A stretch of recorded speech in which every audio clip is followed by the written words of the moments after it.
His hand closed on the rope tied to the horse. The shot cracked before anyone saw where the gun had come from. His hat left his head, spinning through the air, landing in the mud 8 feet away. Nobody was laughing now. Wyoming Territory's frost still white and stubborn on the fence posts.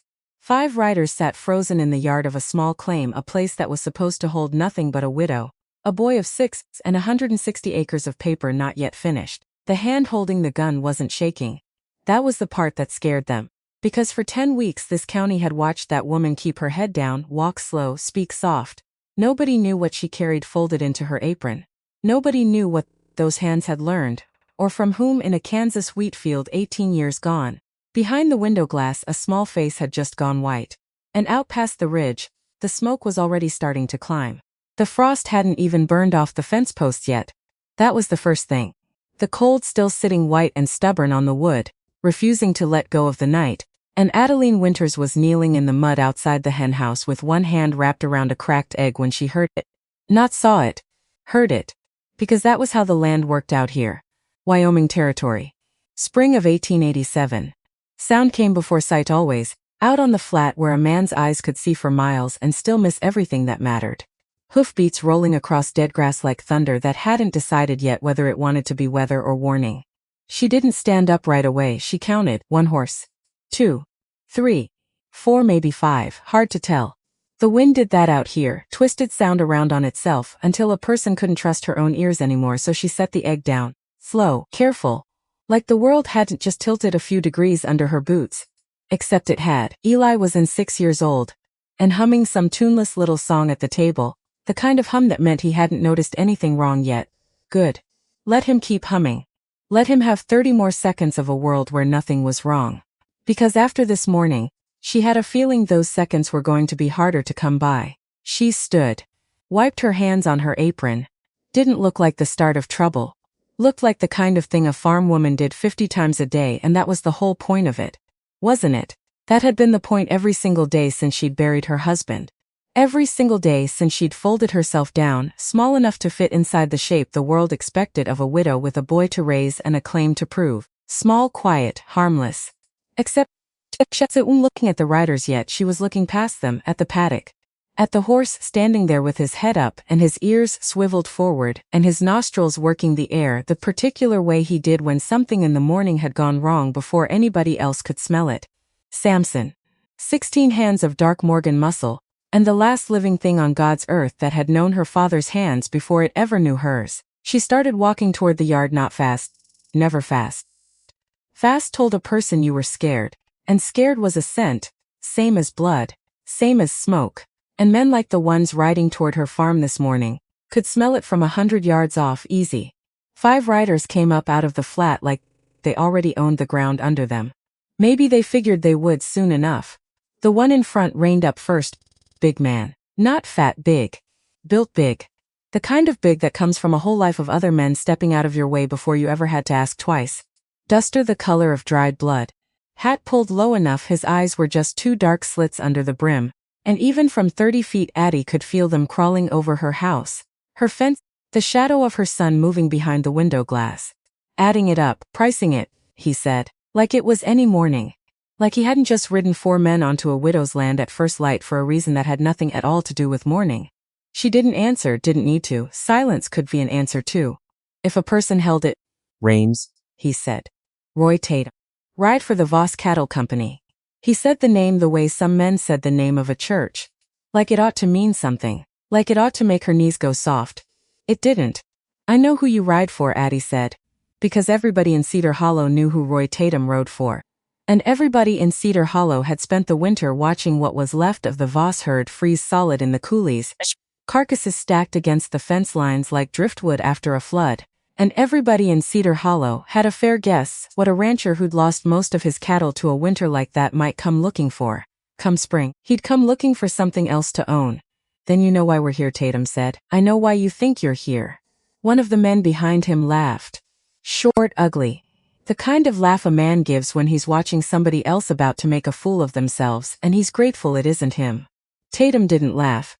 He reached into his coat, so showing his hand the whole way so she wouldn't mistake it for something it wasn't. Pulled out a folded paper, held it up. Didn't offer to hand it over.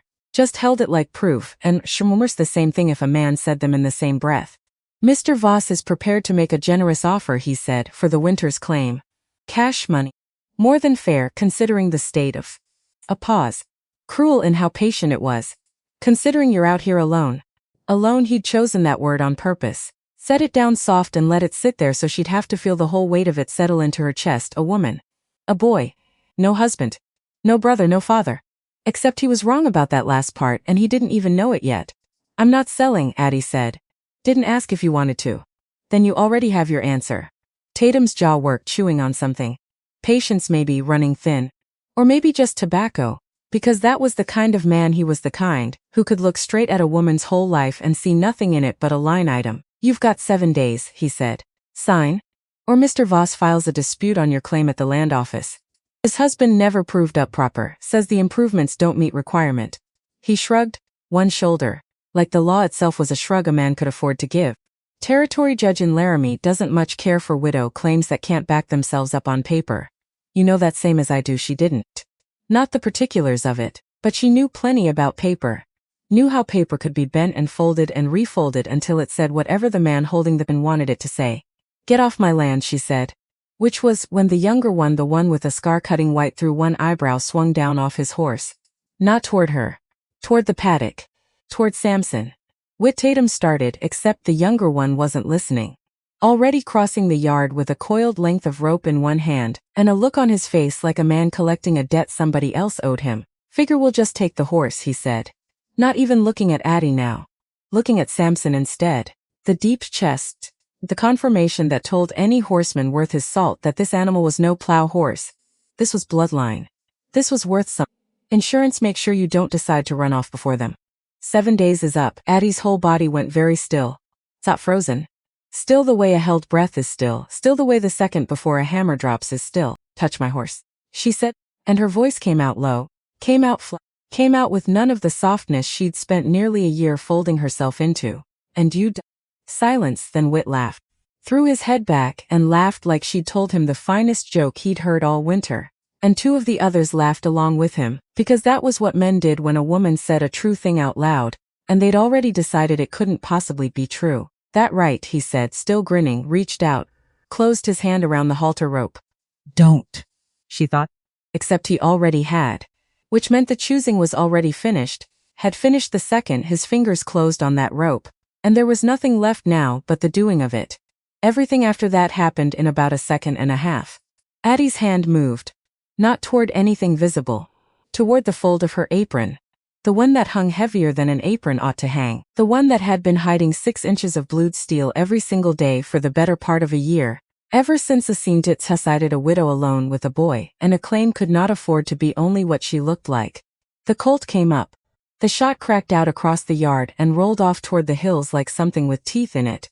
Some surf left his head in a spray of felt and dust, spinning up and out and landing 8 feet away in the mud. The man himself was down half a second later, not shot, not bleeding. Flat on his back, staring up at a sky that had apparently decided to try and kill him, because his hand, the hand that had been an inch from that rope, was still stinging where the bullet had passed, close enough to burn the air right off his knuckles. Close enough that half an inch would have taken the fingers. Close enough that everybody standing in that yard understood, in the ringing silence after the shot, that it hadn't been half an inch by accident. Addie hadn't moved her feet. Hadn't moved anything except the arm holding the gun, which was already swinging, and easy, toward Roy Tatum's chest. Next one doesn't miss, she said. Nobody laughed now. Tatum's horse sidestepped, spooked, and he fought it down one-handed while the other hand hovered near his own belt. Not committing, not yet. Doing the arithmetic every gun hand does in that particular half-second. How fast is she? How fast am I? What happens if I'm wrong? And something in her stance, something in the absolute stillness of that gun, told him plain the arithmetic wasn't going to land in his favor. Because she wasn't shaking. That was the thing that would follow him back to the Voss ranch that morning. Whit cursing and cradling his hand like it had been broke instead of just scared half out of its senses. She wasn't shaking, a farm woman, alone. 5 men on her land. And her hand steadier than a surgeon's. You'll regret this, Tatum said low. Ugly. Get off my land. Same words, flat voice. This time nobody argued. Whit scrambled up, snatched his ruined hat, swung back into the saddle with a curse. Addie was glad the wind carried off before it reached the window where Eli's face had just gone pale behind the glass. The 5 of them turned their horses, rode off the way they'd come, and Addie stood in the yard with the gun still raised, still steady, watching the dust climb up behind them and drift toward the hills. And she held that position, feet planted, arm level, eyes narrowed against the morning light, until the riders were nothing but a smudge on the horizon. Then and only then did her hand start to shake. It came up from somewhere below her ribs, some deep well she hadn't tapped since the funeral. By the time the gun was back down at her side, her whole arm trembled like a plucked wire, and her knees that hadn't gone soft in front of Roy Tatum, not once, nearly buckled right there in the mud. She caught herself on the paddock rail, breathed in, out, in, because that was the trick her father taught her a lifetime ago, back when she was 8 years old and the recoil of a rifle had knocked her flat onto her backside in a Kansas wheat field. Breathe first, feel later. There would be time enough for feeling once the danger had passed. There was time now, and it came flooding in. Eli.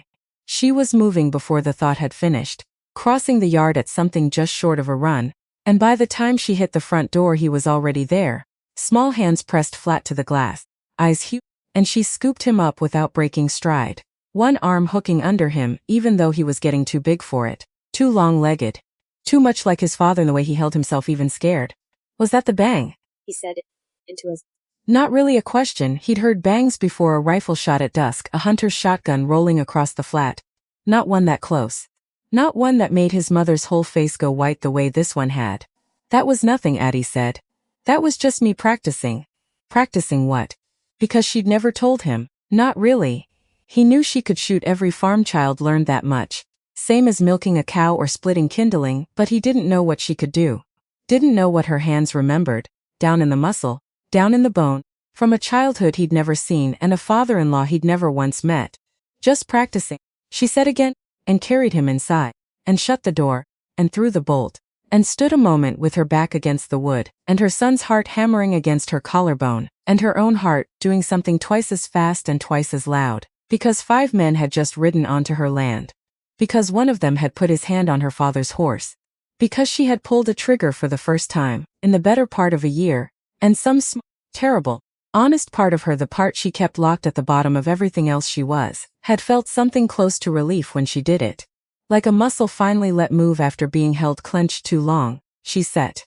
Told him to finish his breakfast, told him in a voice steady enough that he believed her, actually wandered back to the table and picked his spoon back up. 6 years old and already good at pretending the world was fine because his mother had told him so. And Addie stood at the window and watched the empty road and let herself, finally, remember. The smell did it. Always did. Gun smoke, sharp and sulphurous in the cold morning air, dragging her backward through 18 years like the years were nothing but a curtain, thin as muslin, easy to tear straight through Kansas. A wheat field just starting to green. A girl of 8 with a rifle nearly as tall as Spess, and a man crouched behind her, guiding her elbow, his voice low and patient in a way nothing else about him ever was. Thaddeus Bragg didn't do patient, not with the world. Not with fools or liars or men who thought a badge was permissions instead of a promise. But with his daughter, with the shape of her hands around the stock, the set of her shoulders behind the scope, patient was the only thing he knew how to be. Breathe out, he told her. Half, not all the way, hold what's left. Why? Because a gun doesn't care about your excuses. Doesn't care you're scared. Doesn't care your arms are shaking. It only cares what your body's doing the second you pull that trigger. So you make your body do the right thing every single time until it isn't a choice anymore, until it's just what you are. She hit the bottle that day, first try. He didn't smile, wasn't the kind of man who smiled easy. But something moved behind his eyes, something she wouldn't understand for years. Not until she was grown and had a child of her own, and finally grasped what it means to watch your own blood, do a thing you never dared do yourself. Do it clean, do it right on the very first try. He'd been young during the war. Never talked about the marching or the mud or whatever particular horror had put that stillness behind his eyes, but he talked some nights about the discipline of it. The patience a rifle demanded. How a man who couldn't govern his own breath had no business governing a trigger. After the war he wore a badge. First, along the Kansas line, and then a marshal's star. By the time Addie was old enough to remember him leaving before dawn and not coming home till well past dark, smelling of horse and dust, and some night, something worse she never let herself ask about. He hunted men who took what wasn't theirs. Mostly. But sometimes bigger game men with money enough to hire lawyers instead of gun hands. Men who'd found some quiet, bloodless way to take a family's land right out from under them, a forged signature here, a misfiled claim there, a county clerk paid to look the other way. Her father hated those men worse than the rustlers. Said a man who robbed you at gunpoint at least had the decency to show you his face while he did it. Paper thieves are cowards, he told her once. But they do the same damage, sometimes worse. A man loses his herd to a rustler, he can rebuild. A man loses his land to a lie on a piece of paper, that's his whole life gone, and nobody left to even shoot back at. Such she hadn't understood, then why he said it with such heat she would. Years later, standing in a land office, but that was a memory still waiting ahead of her, and for now she let herself stay in the wheat field. 8 years old, rifle warm against her shoulder, her father's hand steady on her elbow and his voice low and sure. Again, he said. And she fired again. He died when she was 21, not in a gunfight. Not the way she'd imagined it. Girl. Lying awake, terrified some outlaw would put a bullet in him before he made it home for supper. He died in a room that smelled of camphor and burnt sage, coughing up years of trail dust and gun smoke, and something the doctor called consumption, but Addie privately believed was just the weight of every hard winter he'd ever ridden through. Finally due. He'd been sick a long while before she let herself see it. That was the thing about her father. He never let weakness show until it had already won, until there was nothing left to do but let it. Even at the end, propped up on pillows gone gray with washing, he tried to teach her once more, his voice thin as paper but his eyes still sharp, still carrying that same terrible stillness she'd grown up inside of. You've got the gift, he told her. Waste it playing small just because the world wants a woman small. You hear me? I hear you. Someday you'll need it, all of it, the gun, the eye, the patience. Don't you go burying it in some drawer 'cause a man to do it wasn't ladylike. She promised him she wouldn't. She buried it anyway, not out of shame. Out of grief mostly, and then out of love, because a couple of years after her father died she met a quiet man named Augustus Winters at a church social 2 counties over, and Gus Winters didn't want a gunfighter's daughter. He wanted a wife, wanted a farm, and a family, and a life so ordinary it practically hummed, and God help, after a childhood spent flinching at every unfamiliar hoofbeat on the road, ordinary sounded like heaven. So she folded the gift away, wrapped her father's Colt in oilcloth and set it at the bottom of a trunk and married Gus and came with him out to Wyoming Territory to stake a claim under the Homestead Act. 160 acres. 5 years to prove it, house, fence, well, whatever the requirement demanded. Live on it, work it, make it theirs by sweat instead of by birthright. And for a good while it had almost worked. Almost. Gus wasn't a hard man. That was the thing people forgot to say about him. The men in town who spoke of him now only as the widow Winters' husband, like he'd been some minor character in a story that was really about her. He'd been gentle in a way the territory never much rewarded. Talked to his horses instead of whipping them. Read to Eli every night even when he was too tired to hold his own head up straight after a day breaking sod. Kissed her knuckles sometimes for no reason at all, just because she was standing near him, and he'd remembered briefly how lucky that made him. He wasn't a man who should have died the way he died. She remembered the first spring on the claim clearest of all. The two of them standing on bare, wind-scored ground with nothing yet built, nothing yet proved, just a wagon and a handful of tools and a whole territory's worth of empty sky stretching out in every direction, and Gus had turned to her, sleeves already rolled for work neither of them fully understood yet, and grinned like a boy given the whole world to keep. We'll have a house here by first snow, he'd said. I promise you that. You don't know the first thing about building a houses? No, he'd agreed, cheerful about it in a way that should have worried her and instead had only made her laugh. But I know the first thing about trying. Rest tends to follow if a man tries hard enough. He'd been right in the end, though it had taken every ounce of trying either of them possessed. She could still call up the particular ache in her shoulders from hauling water that whole first summer, the smell of raw-cut lumber, the sound of Gus singing off-key to keep his own spirits up while he set fence posts in ground so hard it near broke the auger. He wasn't a natural rancher, not the way some men seemed built for it. He'd learned slow and patient, the same way he did everything, asking questions of neighbors without a trace of shame about not already knowing the answers, and by the time Eli came along the following spring, the claim had begun, however humble, to look like a home. She used to watch him some evenings, out mending a fence line by the last of the daylight, and think, with a kind of disbelieving gratitude, that she had somehow found a man who wanted nothing more from the world than exactly this. A wife, a patch of ground to call his own. no hunger in him for anything larger, no restlessness that might carry him off chasing some other life, only this one, small and steady and entirely, completely. It was that same quiet steadiness, she understood now, looking back, that must have carried him out into a blizzard after 6 stray head of cattle instead of waiting for the storm to pass. He wasn't a reckless man. He was a careful one, who loved what little they had too much to risk losing it, and the terrible unfairness of it, that the very carefulness which had built their whole life together, was the thing that finally killed him, sat in her some days like a stone she could not set down. The winter had come down on the territory like something out of scripture. Cattlemen who'd run the open range for a decade, men who'd never fed a herd a day in their lives, who let their cattle forage year-round the way it had always been done, watched their whole fortunes freeze solid in a single season. Snow so deep the cattle couldn't paw through it to the grass beneath. Cold so hard the thermometers in Cheyenne simply gave up being useful. The mercury balled up dead at the bottom of the glass. Men found their herds dead in windbreaks. Dead in coulees, dead standing up, frozen on their feet with their heads still bent toward grass that was never coming. They called it the Great Die-Up. Half the cattle in the territory didn't live through it.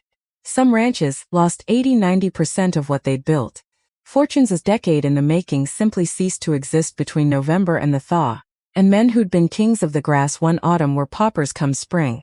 Their banknotes still coming due on animals that were nothing now but frozen carcasses scattered across 100 miles of white. Gus went out during the worst of it, deep in February.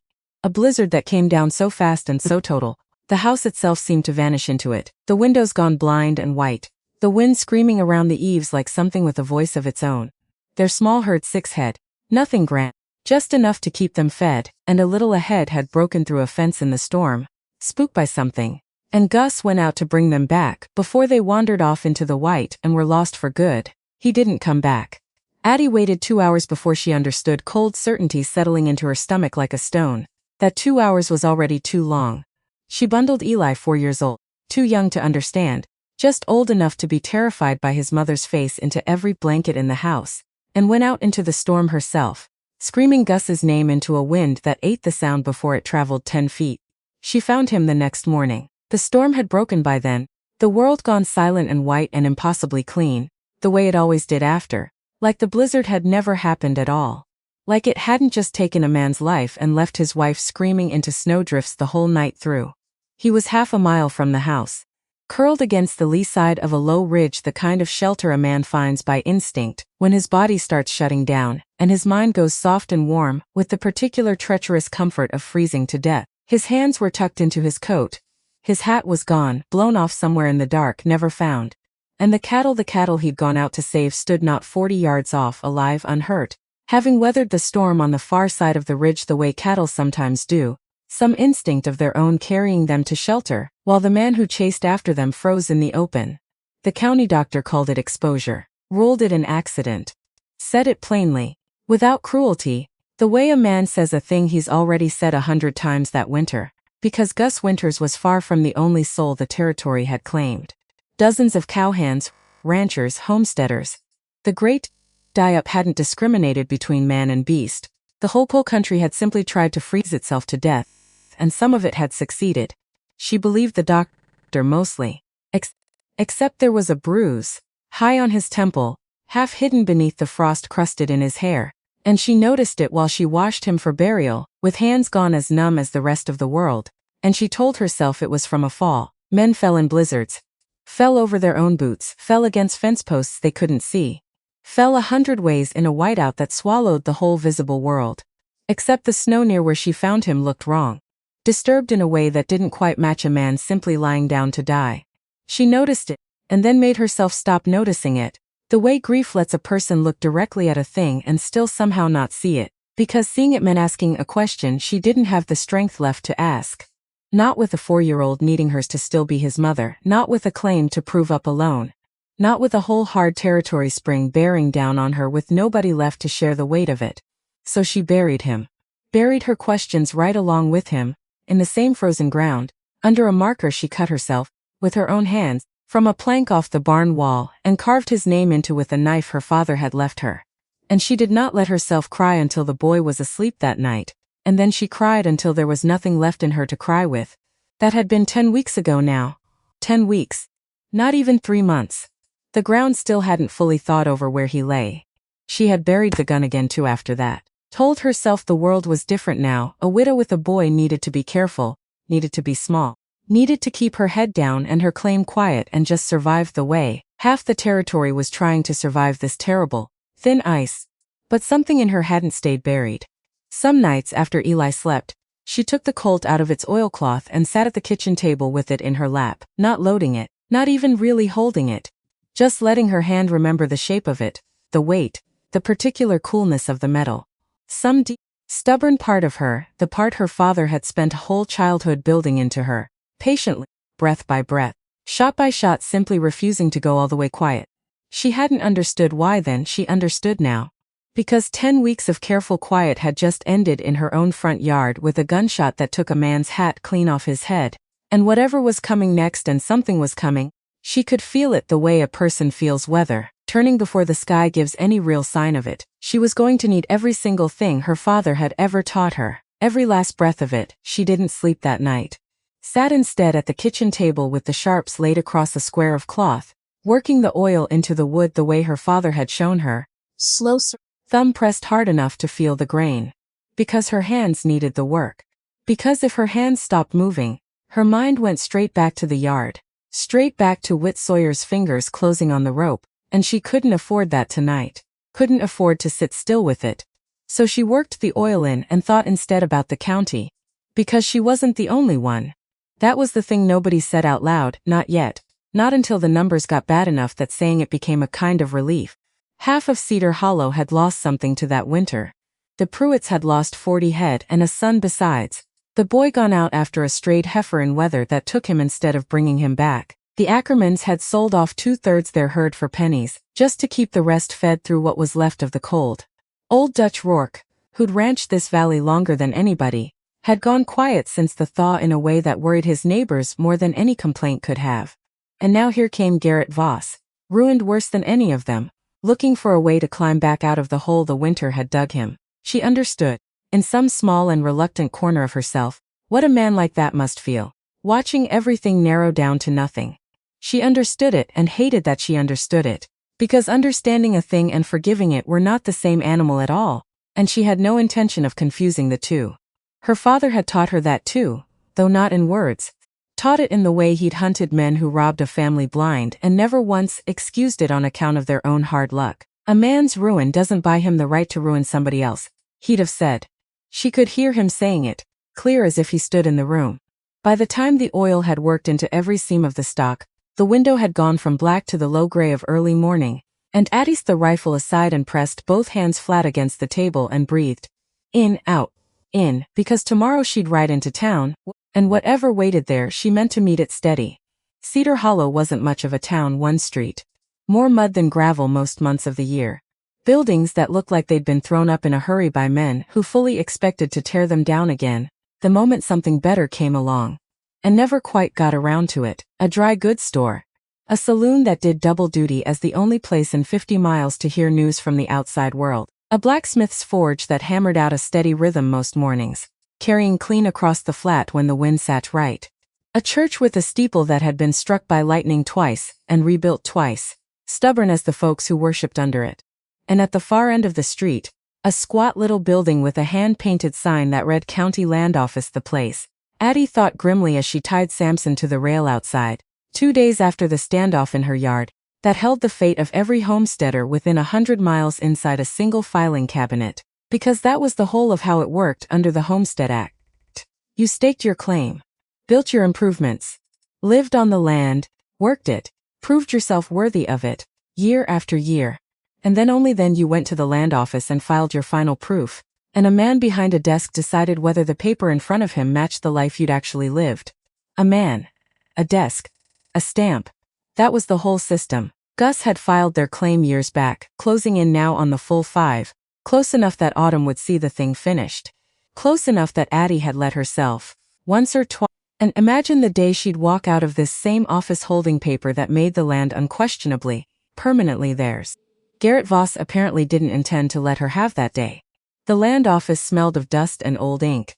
The man behind the desk, Cornelius Pratt, narrow and stooped, spectacles magnifying his eyes into something faintly unsettling, Like a man peering out from underwater looked up when the bell over the door jangled, and something crossed his face before he composed it. Something quick. Might have been surprise. Might have been guilt. Might have been nothing at all, and Addie couldn't rightly tell which, and that uncertainty itself needled at her. He stood, half a bow, an old habit that didn't fit the room around him anymore. "What can I do for you?" "I've come about my final proof filing," she said. "I know we're not due till autumn. I wanted to make certain everything's in order, well in advance. Improvements documented, no surprises." "No surprises," Pratt repeated, and something in the way he said it made the hair rise clean up the back of her arms. "No, of course. Wise to be thorough." He shuffled through a drawer slower than the task required, she thought. Men who had nothing to hide didn't usually take that long finding a simple file. "Here we are." He pulled out a thin folder. Winters' claim filed. A pause, his finger tracing down the page. "Everything appears in order. Though I will say," he stopped. "Say what, Mr. Pratt?" He glanced toward the window, toward the street. A reflexive little motion, and Addie followed it and saw, tied outside the saloon 2 doors down, a fine bay gelding she recognized. Silver conchas on the saddle, expensive enough to mean only one man in the county rode it, Garrett Voss. "There's been talk," Pratt said carefully, "of a boundary dispute. Concerning your northern fence line. I'm sure it's nothing. These things happen. Surveys can be imprecise, especially claims filed the early years, when the county lines themselves were still being drawn. There's no dispute, Addie. That fence stands exactly where it stood since the day my husband built it." Of course. I only mention it because," and here he faltered again, took his spectacles off, polished them on his sleeve with hands not quite steady. "It would be a shame if anything complicated your filing. A woman alone raising a boy. These things can become protracted. Costly. Lawyers, surveyors. Delays that stretch on for years sometimes while the matter's settled." He set the spectacles back on his nose, and for just a moment something almost like an apology moved behind those magnified eyes. "Sometimes it's simpler for a claimant to settle such disputes privately. Before they ever reach my desk, there was not a threat, not exactly. Nothing she could carry to a judge, nothing with teeth she could point to and say this man told me to sell or be ruined. Just a suggestion. A door left standing open. An invitation dressed up as concern. "Who's been talking to you about my fence line, Mr. Pratt?" His eyes slid, involuntarily, back toward the window. Toward the bay gelding outside the saloon. He didn't answer. He didn't have to. "Thank you for your time, Addie," and turned and walked out of that office with her spine very straight and her hands very steady. And it wasn't till she was back outside in the cold spring air, untying Samson from the rail, that she let herself look down the street toward the saloon. Garrett Voss stood on the boardwalk outside it. She'd seen him before, at a distance, at the county fair 2 autumns back, in better days. Tall, once handsome in the hard-boned way of men who'd spent 30 years at the saddle. Silver threading through dark hair. A bearing that had probably once commanded a room without him ever needing to raise his voice. That bearing was gone now. What stood on the boardwalk instead was a man who looked like he hadn't slept in weeks. Cheeks gone hollow. Eyes sunk deep, ringed with the particular gray shadow of a man doing math in his sleep and never once liking the answer. His coat, fine as it still was, hung on him now the way clothes hang on a man losing weight faster than his tailor can keep pace with. The great die-up hadn't only killed cattle. It was killing him too. Slower. From somewhere on the inside he looked up. Across the street. Found her eyes and held them. And for one long moment neither one of them looked away. And something passed between them that had no words attached to it at all. Not quite a threat. Not quite an apology. Something colder than either and more complicated. Something that looked almost like recognition, like he was seeing not a farm woman but an obstacle. A specific and inconvenient obstacle standing directly between him and whatever ledge he was trying so hard not to fall off. Then he touched the brim of his hat. A courtesy empty as a spent shell. And turned and went back inside the saloon. And Addie stood there a moment longer, hand resting on Samson's neck, feeling the animal's warmth, feeling her own pulse beating hard and steady beneath her ribs. Because whatever this was, it wasn't over. It had barely even begun. She was nearly to the edge of town, Samson's hooves striking soft in the mud, when a voice called out from the porch of the dry goods store, "Mrs. Winters." Martha Sorensen, widow herself 3 years now, running the store alone since her husband's heart gave out over a plow one August afternoon. A stout, weathered woman with flour still dusting one forearm, and something tight around her eyes that Addie recognized on sight, because she'd been wearing that same look herself for months. "Martha, heard you had visitors yesterday morning." Martha's voice stayed light, The way a person keeps their sutreat when the words underneath it aren't light at all. Heard it ended loud. Word travels. Word always does out here. Martha glanced up and down the empty street, then stepped down off the porch closer, voice dropping. We had visitors to dunt. Men, same offer Voss wants the lot behind the store, sits on a water easement he's owed. She shook her head. There's no easement. My Thomas surveyed that lot himself before he passed, I told them so. What did they say? Said surveys can be wrong. Martha's mouth pulled thin, said it'd be a shame if something happened to the store before I could prove otherwise. Addie felt something cold settle deeper into her chest, the shape of the thing widening now, spreading past her own fence lines into a pattern too large for one farm to hold. Martha. Whoever they were, wherever they'd gone. How many others in this county had heard some version of the same quiet threat, dressed up in the same careful language, and simply folded rather than fight, because fighting alone felt like drowning. You should have told someone, Addie said. Told who? Martha's laugh had no humor left in it at all. Sheriff hasn't shown his face in a week. Land office clerk looks the other way whenever Voss walks past his window. Told who? Mrs. Winters. That would have done a lick of good. Addie was quiet a moment, the whole shape of the county's trouble settling heavier on her shoulders than her own trouble alone ever had. If I find a way to stop him, she said slowly, will you stand up and say what you just told me? To a judge, Martha studied her a long moment, something shifting behind the tired eyes. You mean to fight him, she said. Not quite a question. I mean to Then yes, said. And something in her stance straightened. Some old, buried resolve climbing back up through the exhaustion. God help me, yes, I'm tired of being afraid in my own store. Addie rode on toward the land office, with that conversation sitting new and heavy alongside everything else, because she understood now, in a way she hadn't fully understood an hour before, that this fight was never going to stay the size of one widow's fence line. It was already bigger than that. It had been bigger than that from the start, and she'd simply been too deep in her own grief to see the whole shape of it, until Martha Sorensen said it plain on a muddy street corner. The barn was burning when she came back over the last rise toward home. She saw the smoke first. A black smear against the pale afternoon sky. Too thick, too raw. And for one terrible weightless second, her whole body simply stopped understanding what her eyes were showing her. The way a mind does sometimes in that half-instant right before horror is finally let in to become real. Then Samson was running, and she wasn't sure if she'd spurred him or if he'd simply understood before she did, and the wind tore past her face. And she was screaming Eli's name into it even though some cold, logical corner of her already knew Eli was safe, was with Mrs. Halloway 2 farms over, was nowhere near this fire at all, except knowing a thing and believing it in the moment are two very different animals. And it wasn't until she cleared the last rise and saw the house standing whole and untouched, only the barn engulfed, that her lungs finally remembered how to work again. Not the house. The barn, and whatever meager stores of feed and tools it held, whatever last fragile margin she'd been counting on to carry them through to harvest all of it, climbing into the sky now as smoke and flame that no amount of bucket water was ever going to touch. She didn't even try. Just sat there on Samson, halfway down the slope, and watched it burn. Because there was nothing else left to be done, and some deep, exhausted part of her simply stopped being surprised. There was a stake driven into the ground near the paddock fence. Freshly cut, pale wood standing against the churned dark earth, and pinned to it with a nail was a single sheet of paper fluttering in the smoke-thick wind like something trying to fly and failing. She didn't need to dismount to know what it said. She dismounted anyway. Walked to it on legs that had gone strangely distant from her, like she was watching someone else's boots cross someone else's yard, and pulled the paper free, and read it once, and read it again, because the first time hadn't quite landed. 6 days left, that was all it said, 6 words in a rough hand, no signature, no need for one.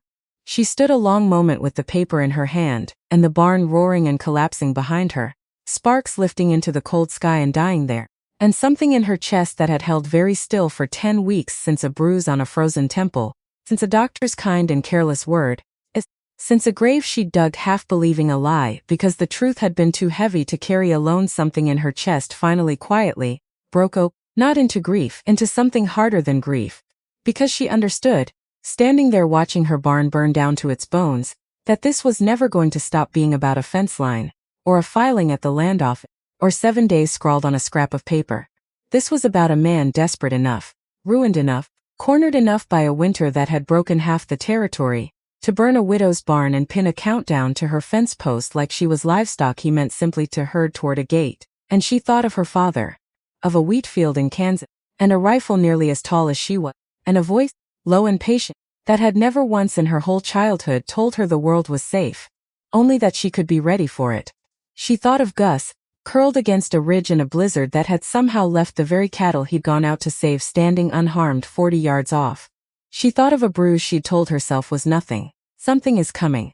She'd felt, standing outside the saloon in town, watching Garrett Voss touch his hat brim like courtesy could paper clean over the rot underneath. It had arrived. Addie folded the paper once, tucked it into her apron pocket, and turned away from the burning barn, and walked back to where Samson stood waiting, patient, watching her the way he'd watched her father for 15 years before her, the way the good ones always watch, like they already know what a person's about to decide before the person's fully decided it herself. She put her hand against his neck, felt the pulse there, strong and steady.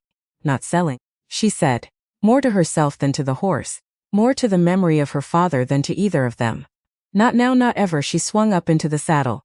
There was a trunk in the house. She hadn't opened it in the better part of a year, hadn't needed to, had told herself she never would need to again, with oilcloth wrapped around a rifle that had put more outlaws behind bars than any 3 marshals in the history of the Kansas frontier, and a badge that carried no legal authority in Wyoming Territory, but a weight that had nothing at all to do with jurisdiction. She was going to open that trunk tonight. And in the morning, she was going to ride to Silas Kettering's place, an hour's hard ride north, and ask an old friend of her father's a question she'd sworn once she would never have to ask anybody. Will you help me fight? Behind, the barn finally gave up its shape entirely, roof caving inward in one great collapsing sigh of sparks and smoke, and somewhere out past the ridge, invisible in the failing light, 5 miles distant on a ranch that was bleeding out from a winter it would never fully recover from. A man stood at his window and watched the orange glow climb the horizon and told himself quietly that it was nearly finished. He was wrong, it had only just begun. The trunk was where she'd left it, untouched the better part of a year. Dust on the lid thick enough to write her name in, and she almost dragged one finger through it just to have something to do with her hands before she opened the thing, because her hands did not want to open it. She opened it anyway. The oilcloth had gone stiff with age, folded around the shape of a rifle the way a shroud folds around a body, and when she peeled it back the smell hit her first, gun oil, old leather. Something underneath she couldn't name and didn't try to, because naming it would have meant admitting it was the smell of her father, preserved 18 years in wax and cloth, waiting patient in the dark for a day exactly like this one. The Sharps rifle came out heavy in her hands. Heavier than she remembered. Everything from childhood always is. Underneath it wrapped separate, a tin star gone dull with tarnish. Us Marshall, the letters worn soft at the edges from a thumb that used to rub across them without ever quite meaning to. The way some men rub a rosary. She held it a long moment, turned it over. Read the back where her father had scratched his initials with the tip of a knife. Some quiet vanity he'd never once admitted to. She put the badge in her coat pocket. Not because it carried any legal weight out here, it didn't. A dead man's Kansas commission meant nothing in Wyoming Territory, but because some things aren't about the law. Some things are about the weight of a promise. Eli was asleep in the next room. She checked on him twice already, would check again before she left at first light, and each time she stood in his doorway watching him breathe, she felt 2 things pulling against each other in her chest like a rope in a tug of war. Nobody was winning. Stay. Go, because staying meant safety. Meant keeping him close. Meant never letting him out of arm's reach until this whole ugly business had blown itself out one way or the other.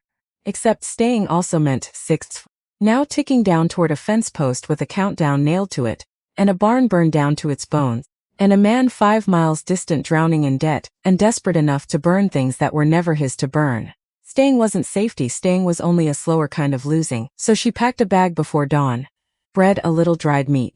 The Sharp, cleaned and oiled by lamplight, until her hands ached with the work of it, memory guiding her hands through motions she hadn't performed in 18 years, motions that came back faster than she expected, faster than she wanted them to, if she was honest, because some part of her had hoped she'd forgotten, had hoped the girl who could break down and reassemble a rifle blindfolded was well and truly gone, buried under Kansas wheat and marriage vows and years of pretending to be ordinary. She hadn't forgotten a single thing, not one. Silas Kettering lived an hour's hard ride north, on a spread that had once run cattle and now, since the winter, ran mostly grief and empty pasture. Addie had met him twice in her whole life. Once as a child at her father's side, a big laughing man with a handlebar mustache who'd swung her up onto his shoulders like she weighed nothing at all. Once at her father's funeral, older, quieter, standing at the back of the church with his hat in both hands, and something broken behind his eyes he never let anybody see for more than a moment at a time. He'd been a border lawman once. Rode with her father in the years after the war, chasing rustlers and land thieves across 2 territories, the kind of partnership men don't talk about. Because talking about it would mean admitting just how much it had cost them both. He hadn't worn a badge in 10 years. She found him in his barn, mending harness by lantern light, a big man gone soft in the middle but not soft anywhere it counted, hands still thick and sure as they worked leather through a needle. He looked up when she came in, didn't say anything at first. Just looked at her, really looked. The way men of his generation look at a woman when they're trying to see past the shape of her clothes to the shape of the person underneath. And something in his face shifted, slow like a door easing open on a hinge that hadn't been used in years. "You've got his eyes," he said finally. "Thaddeus's never noticed it so plain before, Mr. Kettering Silas." He set the harness down. "Nobody's called me mister since I stopped wearing a Heard about your barn, word travels fast. Word always does out here, bad word fastest of all." He wiped his hands on her rags. Deliberate, the motion of a man buying himself time to think. "Heard it was Voss's men left the note." "You heard right." Silas was quiet a moment. Looked past her, out the open barn door, toward the darkening sky, and something moved behind his eyes she recognized, because she'd seen it in her own reflection more than once this past week. The look of a man doing arithmetic he doesn't want to be doing. "Your father pulled me out of a Kansas jail once," he said. "Wrongful charge. Some rancher's boy lied about a fight that wasn't my doing, and your father spent 3 weeks running down witnesses to prove it, on his own time. No pay in it for him at all." He looked at her. "I never paid that back. I'm not here to collect a debt." "Didn't say you were." His jaw set. "Said I never paid it back. There's a difference." He asked her to sit. She didn't, not having the patience for sitting, but she told him everything anyway. Standing in the lantern light, with the smell of leather and horse and old hay all around them, the riders. The gun going off before she'd fully decided to fire it. The land office. Pratt's eyes sliding toward the window. The barn. The note nailed to the fence post like a butcher's tag. Silas listened without interrupting. That, too, was something she remembered about him, dimly, from her childhood. A man who lets silence do half his talking for him. When she finished, he was quiet a long while. "Voss is drowning," he said finally. "Lost near everything he had in the die-up. I heard he's 3 months behind on a note to the bank in Cheyenne, and the bank's not the patient sort." He shook his head slowly. "Man like that, cornered like that. He's not thinking about right or wrong anymore. He's thinking about survival, and a man thinking about survival will do things the same man wouldn't have dreamed of doing 2 years back. That doesn't make it right." "Didn't say it did." He looked at her steady. "Said it makes it dangerous. Different thing. Will you help me?" The question hung there a moment, plain and unadorned, and Addie found she'd stopped breathing, while she waited on the answer. Some old childhood fear surfacing that the answer might be no. That the debt he spoke of might not be enough. That she might have to face this alone after all. Silas picked his hat up off the workbench, set it on his head. Looked at her from under the brim with an expression gone hard and clear. All the softness of a moment ago folded neatly away into something more useful. "Your daddy rode into a burning building once," he said. "Literal fire. Pulled 2 children out of a rancher's house that caught from a lightning strike, while every other man standing around just watched it burn. I asked him after why he did it. Man wasn't even somebody he liked much." Silas's mouth twitched. "Gone as fast as that came. Know what he told me?" "What?" "Said the house wasn't the point. Said a man finds out who he really is in the exact moment he's got to choose between what's easy and what's right, and everything after that's just living up to the answer he gave." He picked up a rifle leaning against the wall, checked the action with the ease of long habit, and looked at her. "I'm not letting Garrett Voss burn down what your father built into you.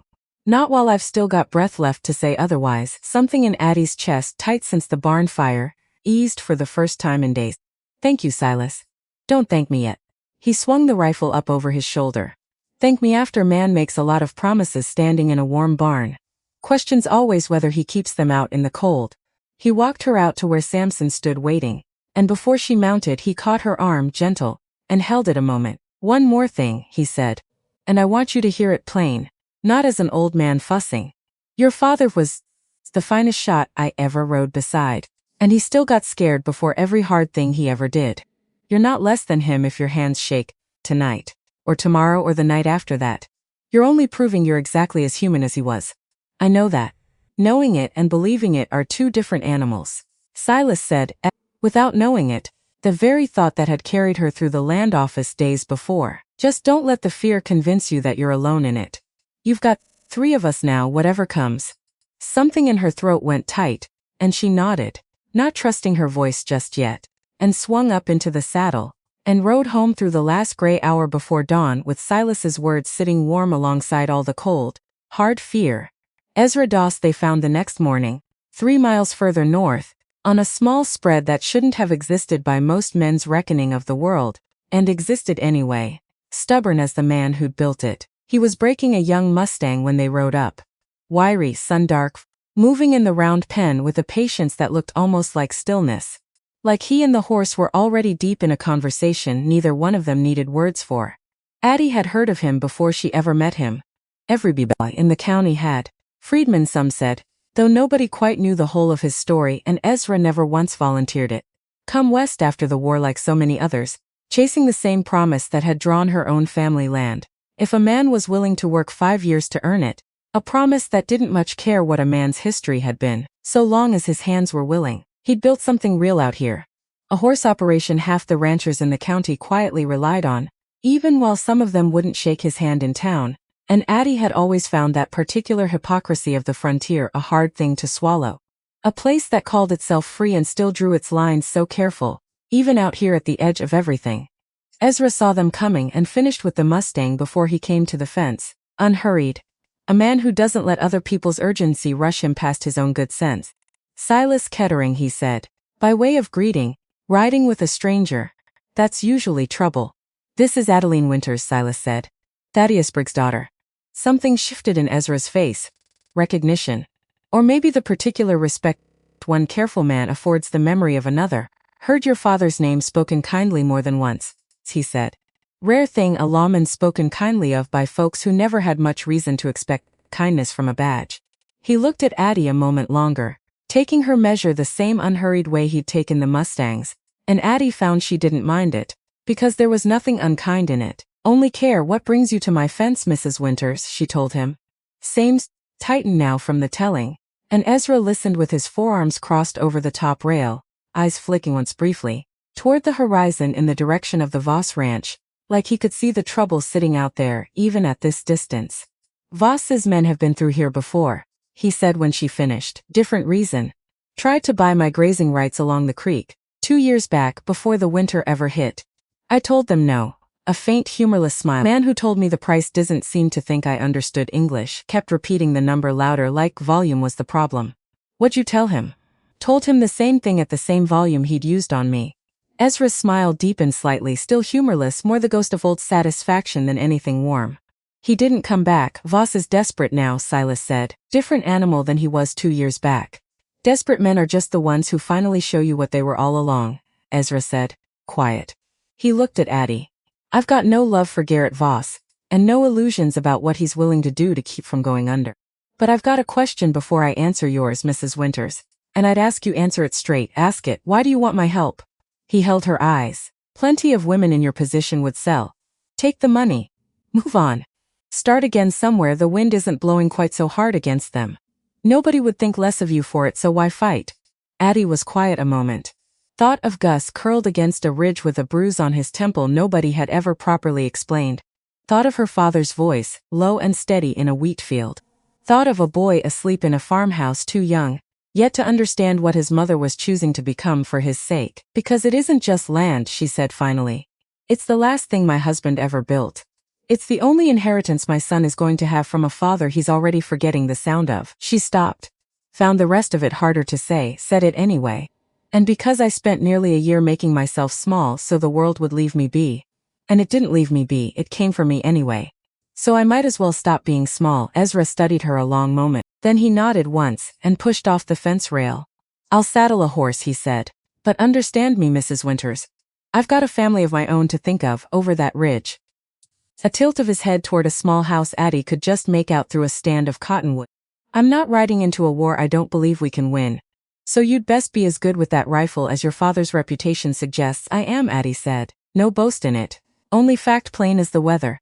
Something in Ezra's face eased just slightly. Well, he said, guess we'll find out together. The Badlands began where the good grazing ground gave out. A country of wind-carved rock and dry coulees that looked, in the flat afternoon light, like something the earth itself had given up on finishing. Addie had ridden through country like it exactly once before. As a trailing behind her father on some errand she'd been too young to understand the danger of, and she remembered still the particular quiet of it. Not silence exactly. A held breath kind of quiet, the sound of wind moving through rock instead of grass. The occasional cry of a hawk turning slow overhead like it was keeping some private count of everything that moved below. Silas rode ahead without hesitation, following a trail Addie couldn't have found on her own if her life had hung on it, weaving between formations that rose pale and strange against a sky gone hard blue with the coming afternoon. Man who lives out here wants to be found by exactly nobody, Silas said over his shoulder, which tells you plenty about the state of him even before you meet him. You think that's a bad sign? Think it's a sign is all. Good or bad depends on the man. He glanced back at her. Your father used to say the country a man chooses to live in tells you more about him than anything he'll say out loud. Man who picks the Badlands is either running from something or done trusting anybody enough to live close to them. Which is Nate Farrow? Reckon we're about to find out. They came on the shack an hour later, tucked into a fold of rock that kept it hidden from anything but a traveler, already knowing exactly where to look. Smoke rising thin and steady from a stovepipe chimney. And Addie felt something tighten in her chest that was equal parts hope and wariness. Because Silas had made no promises about the man they were riding to see, only that he might know things worth knowing. Nate Farrow was harder to find and harder still to trust, and Addie nearly didn't bother. Excess, said the boy, because that was how Silas spoke of him. Boy. Though Nate was pushing 30, knew the Voss operation from the inside, in a way nobody else in the county could match. Rode for Voss 2 years back. Silas. As they made their way toward the trapper's shack, Nate kept on the edge of the Badlands, a good 10 miles from anything a person might call civilization. Left under circumstances nobody talks about. Clear, some say he quit over conscience, some say Voss ran him off. Either way, man knows the operation, knows the men, knows the ranch itself, every trail in and every trail out, and you trust him. Didn't say that. Silas's jaw tightened. Said he knows things we need to know. Trust's a different question, and I reckon you'll have to answer it yourself once you've looked him in the eye. They found Nate skinning a deer outside his shack. A lean young man with dark hair grown shaggy past his collar and a wariness in his stance that reminded Addie, uncomfortably, of a dog that had been kicked once too often and never quite unlearned the flinch. He straightened when he saw them coming. Knife still in hand. Kettering, he said. Then his eyes moved to Addie and something in them sharpened. And the widow Winters. Whole county's talking about your morning visitors. Then you know why we're here, I can guess. He wiped the blade on his trousers legs slow, deliberate, buying himself time the same way Silas had, back in his barn. You want to know about Voss's operation? What I know of it, do you more than I'd like? His mouth twisted, something bitter passing behind his eyes. Rode for him near 2 years. Left when he asked me to do a thing I couldn't square with sleeping at night. He looked at her steady. You want the whole of it, you'd best come inside. Stories longer than a doorstep conversation. Inside was spare but clean. A single room, a stove, a wall of traps and pelts hung with more care than the outside of the place suggested. Nate poured them each a tin cup of coffee that tasted like it had been boiled twice too many times, and sat across from Addie with his hands wrapped around his own cup like it was the only warm thing left in a cold world. Voss wasn't always what he is now, he started. When I first rode for him 4 years back, he ran a fair operation ton time. Didn't cheat his men, didn't cheat his neighbors. I'd have called him honest back then if you'd asked me. He shook his head slowly. The die-up changed that. Changed him. Watching 80% of your life's work freeze dead in front of you, I reckon that change any man. What did he ask you to do? Addie said. The thing you couldn't square. Nate was quiet a long moment. There's a homesteader family west of his range, he said finally. The Corlets filed their claim near the same year as your husband did. Voss wanted their water rights. Creek runs clean through the middle of their land, and after the die-up, water's worth more than gold to a man trying to rebuild a herd. He looked down into his coffee. He told me to ride out there and make it clear to old man Corlett that accidents happen to families that don't cooperate. Didn't say the word threat. Didn't have to, and you refused. Told him I wasn't in the business of scaring old men and their grandchildren. Nate's jaw worked. He didn't take kindly to that. Told me I could ride for him or ride off his land, and there wasn't any middle path left standing. A humorless laugh, so I rode off. Been trapping and hunting since. Barely scraping by, but I sleep fine at night. Most nights. Silas leaned forward. Did Corlett sell in the end? Did? Nate's voice went flat 6 months later. Sold cheap, and left the county entire. And I heard, didn't see it myself, but I heard his barn burned the week before he signed. He looked up, met Addie's eyes. Something cold and certain passing between them. Sound familiar? Addie's hands had gone very still around her cup. My barn burned 4 days ago, she said. Nate nodded slowly, like she'd only confirmed something he'd already suspected the moment he heard why they'd come. Then you already know what kind of man you're up against, he said. Questions whether you're fixing to sell like Corlett did, or fixing to do something else entirely. I'm not selling, didn't figure you were. A faint, humorless smile touched his mouth. Woman rides 10 miles into the Badlands with Silas Kettering and a look on her face like that. That's not a woman thinking selling. Will you help us? Nate was quiet a long moment, turning his cup slow in his hands, and Addie watched something move behind his eyes. Old guilt, maybe. Or the particular ache of a man who'd walked away from a fight once and never quite forgiven himself for how it turned out, for the people he'd left standing in it. I know that ranch better than any man in this county who isn't riding for Voss himself, he said finally. Every trail, every blind approach, every weak point in how he moves his men. He set the cup down. I couldn't save the Corletts, wasn't in a position to, back then. No allies. No plan. Just one man's conscience against a whole array. Looked at Addie, something in his face gone hard with resolve. I'm in a position now. So yes, I'll help, not for you exactly. I don't know you well enough yet to say it's for you. A pause. For whoever's next, if nobody stops him. That's enough, Addie said, for now. It'll have to be, Nate said, because it's all I've got to offer. He was quiet a moment, staring down into the last cold dregs of his coffee, and when he spoke again his voice had gone rougher than before. There's a girl, he said. Corlett's granddaughter. Couldn't have been more than 5 when they left. I carried her up on my shoulders once, back when I still rode for Voss and didn't yet understand what riding for him would cost other folks. He shook his head slowly. Don't know where they ended up. Don't know if that girl's even old enough yet to understand why her family lost everything they'd built. But I think about her more nights than I'd like to admit. That's not a debt you can pay back to her, Addie said, gentle. Not directly. No, Nate agreed. But maybe I can make sure it doesn't happen to anybody else's granddaughter. That's got to count for something. It counts for plenty. Silas, and the 3 of them sat with that a moment, the weight of it settling comfortable between them, before Nate stood and reached for his coat. Well, he said, best get moving if we mean to make it back before dark. They gathered at Addie's farm 2 evenings later. Silas, Ezra, the 4 of them around her kitchen table by lamplight while Eli slept in the next room, and the charred skeleton of the barn stood black and silent against the night sky outside the window, a constant reminder of exactly what they were up against. We need to understand the whole shape of this. Silas, spreading a rough map of the county across the table, drawn from memory and corrected twice already by Nate's more intimate knowledge of the terrain. Voss isn't acting alone. Man like Cornelius Pratt doesn't get nervous over nothing.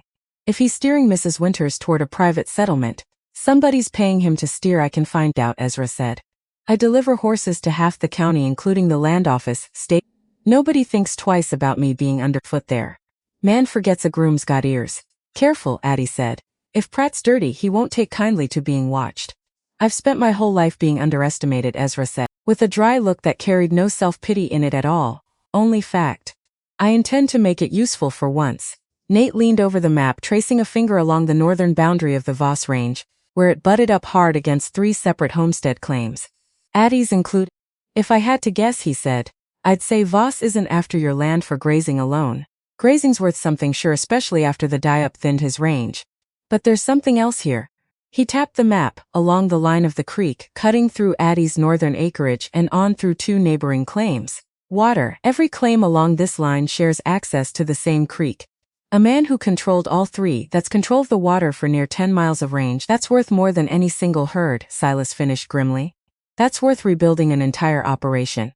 Addie sat back, the shape of it settling cold and clean into place. He's not just trying to survive the die-up, she said slowly. He's trying to come out the other side of it bigger than he went in, buy up the ruined homesteaders cheap, while everyone's scared and desperate, and rebuild an empire on land that used to belong to families like mine. Wouldn't be the first time, Silas said quietly. Won't be the last either. Long as the law lets men like Pratt sit behind desks with more loyalty to a rancher's horse than to the settlers they're meant to serve. The lamp guttered, flame bending in a draft off the window, and for a moment nobody spoke, the weight of what they were up against settling heavy over the table. There's still the matter of proof, Addie said finally. Suspicion isn't enough. If Pratt's taking money from Voss to manufacture disputes against claims, we need something showing it plain. Something a territorial judge in Laramie can't wave off. I might know a way, Ezra said slowly. Pratt keeps a ledger at the stable office, pays for his own horses boarding out of a separate than the county's. Always has, far as I've delivered for him. Struck me as odd once. A clerk on a county salary keeping 2 purses. Never thought much of it till now. Could you get a look at it? I could try. Ezra's jaw tightened. Carefully. The days that followed moved with a strange taut rhythm. Ordinary farm labor stitched through with something sharper. Something watchful. Every sound at the tree line weighed and measured now before it could be dismissed. Addie taught Eli where to hide. It was the hardest conversation of the whole ordeal, harder even than the gunfight in the yard, because there was no way to explain the necessity of it, without also explaining the danger underneath it. And she'd spent a year trying to shield him from exactly this kind of fear. She knelt with him in the root cellar, showed him the false wall Silas had helped her build behind the preserve shelves, wide enough for a small boy to curl into and disappear entirely if the door was shut. If you hear shooting, she said, keeping her voice as level and calm as she could manage, you come straight here. Straight here, Eli. Don't stop for anything. Not your boots, not your blanket. You understand me? His eyes were huge in the lamplight. Are the bad men coming back? I don't know, she said, because she'd promised herself, somewhere in the wreckage of this whole terrible year, that she would never lie to him about anything that mattered. But I want you ready just in case, the way my papa made sure I was ready. A long time ago. Were you scared when you were little sometimes? Did it help? Being ready, she thought of a wheat field and a rifle nearly as tall as she was and a hand steady on her elbow. It helped more than anything, she said. And meant it completely. Nate mapped every approach to the farm with the same care he'd once used tracking game through the Badlands, marking the blind spot, the natural choke points, the low ridge to the east that offered cover to any rider coming from the direction of Voss's range. Silas strung a line of cans along the northern fence, crude but effective, a warning system that would rattle in the dark long before any rider's boots ever touched the yard. Ezra worked with the horses, teaching Samson and the 2 farm mules to hold steady under sudden noise, gentling them against the coming storm the same patient way he gentled every green colt that ever came through his round pen. And Addie practiced.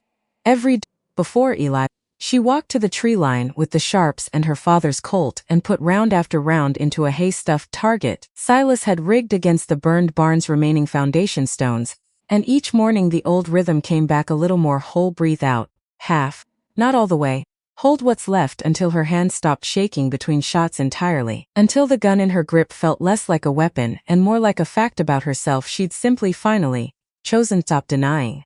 Silas watched her from the fence one such morning, arms crossed, saying nothing until she'd emptied the cylinder and reloaded. Your father'd be proud, he said finally. And scared half to death, both at once. That was always how he loved you, best I could ever tell. Proud and terrified in the same breath. Addie lowered the gun, looked at the target, 6 holes clustered tight in the center mass. I used to think that was a strange way to love some, she said quietly. Now I think maybe it's the only honest way there is. The days between the gathering at the kitchen table and whatever came next moved slow and taut at once, the way a rope moves slow right up until the moment it snaps. Nate came by most afternoon, but to walk the fence lines with Addie at his shoulder, pointing out things she hadn't thought to look for. A depression in the grass where a man might lie flat and watch a house for hours. A stand of cottonwoods that looked peaceful enough by daylight and turned come dusk into the kind of cover 9 riders could hide behind without a soul in the house ever seeing them coming. Voss's men favor the east approach, he told her, crouched at the tree line with a stick, scratching a rough map into the dirt. Easier ground for horses, less chance of a stumble in the dark. So we watch the east. We watch everywhere. He looked up at her, something almost gentle in his face despite the grim work of it. But we watch the east hardest. Eli trailed them some afternoons, 6 years old and solemn in a way that broke A's heart fresh every single time she caught sight of it, because a boy his age had no business learning the shape of an ambush, no business at all.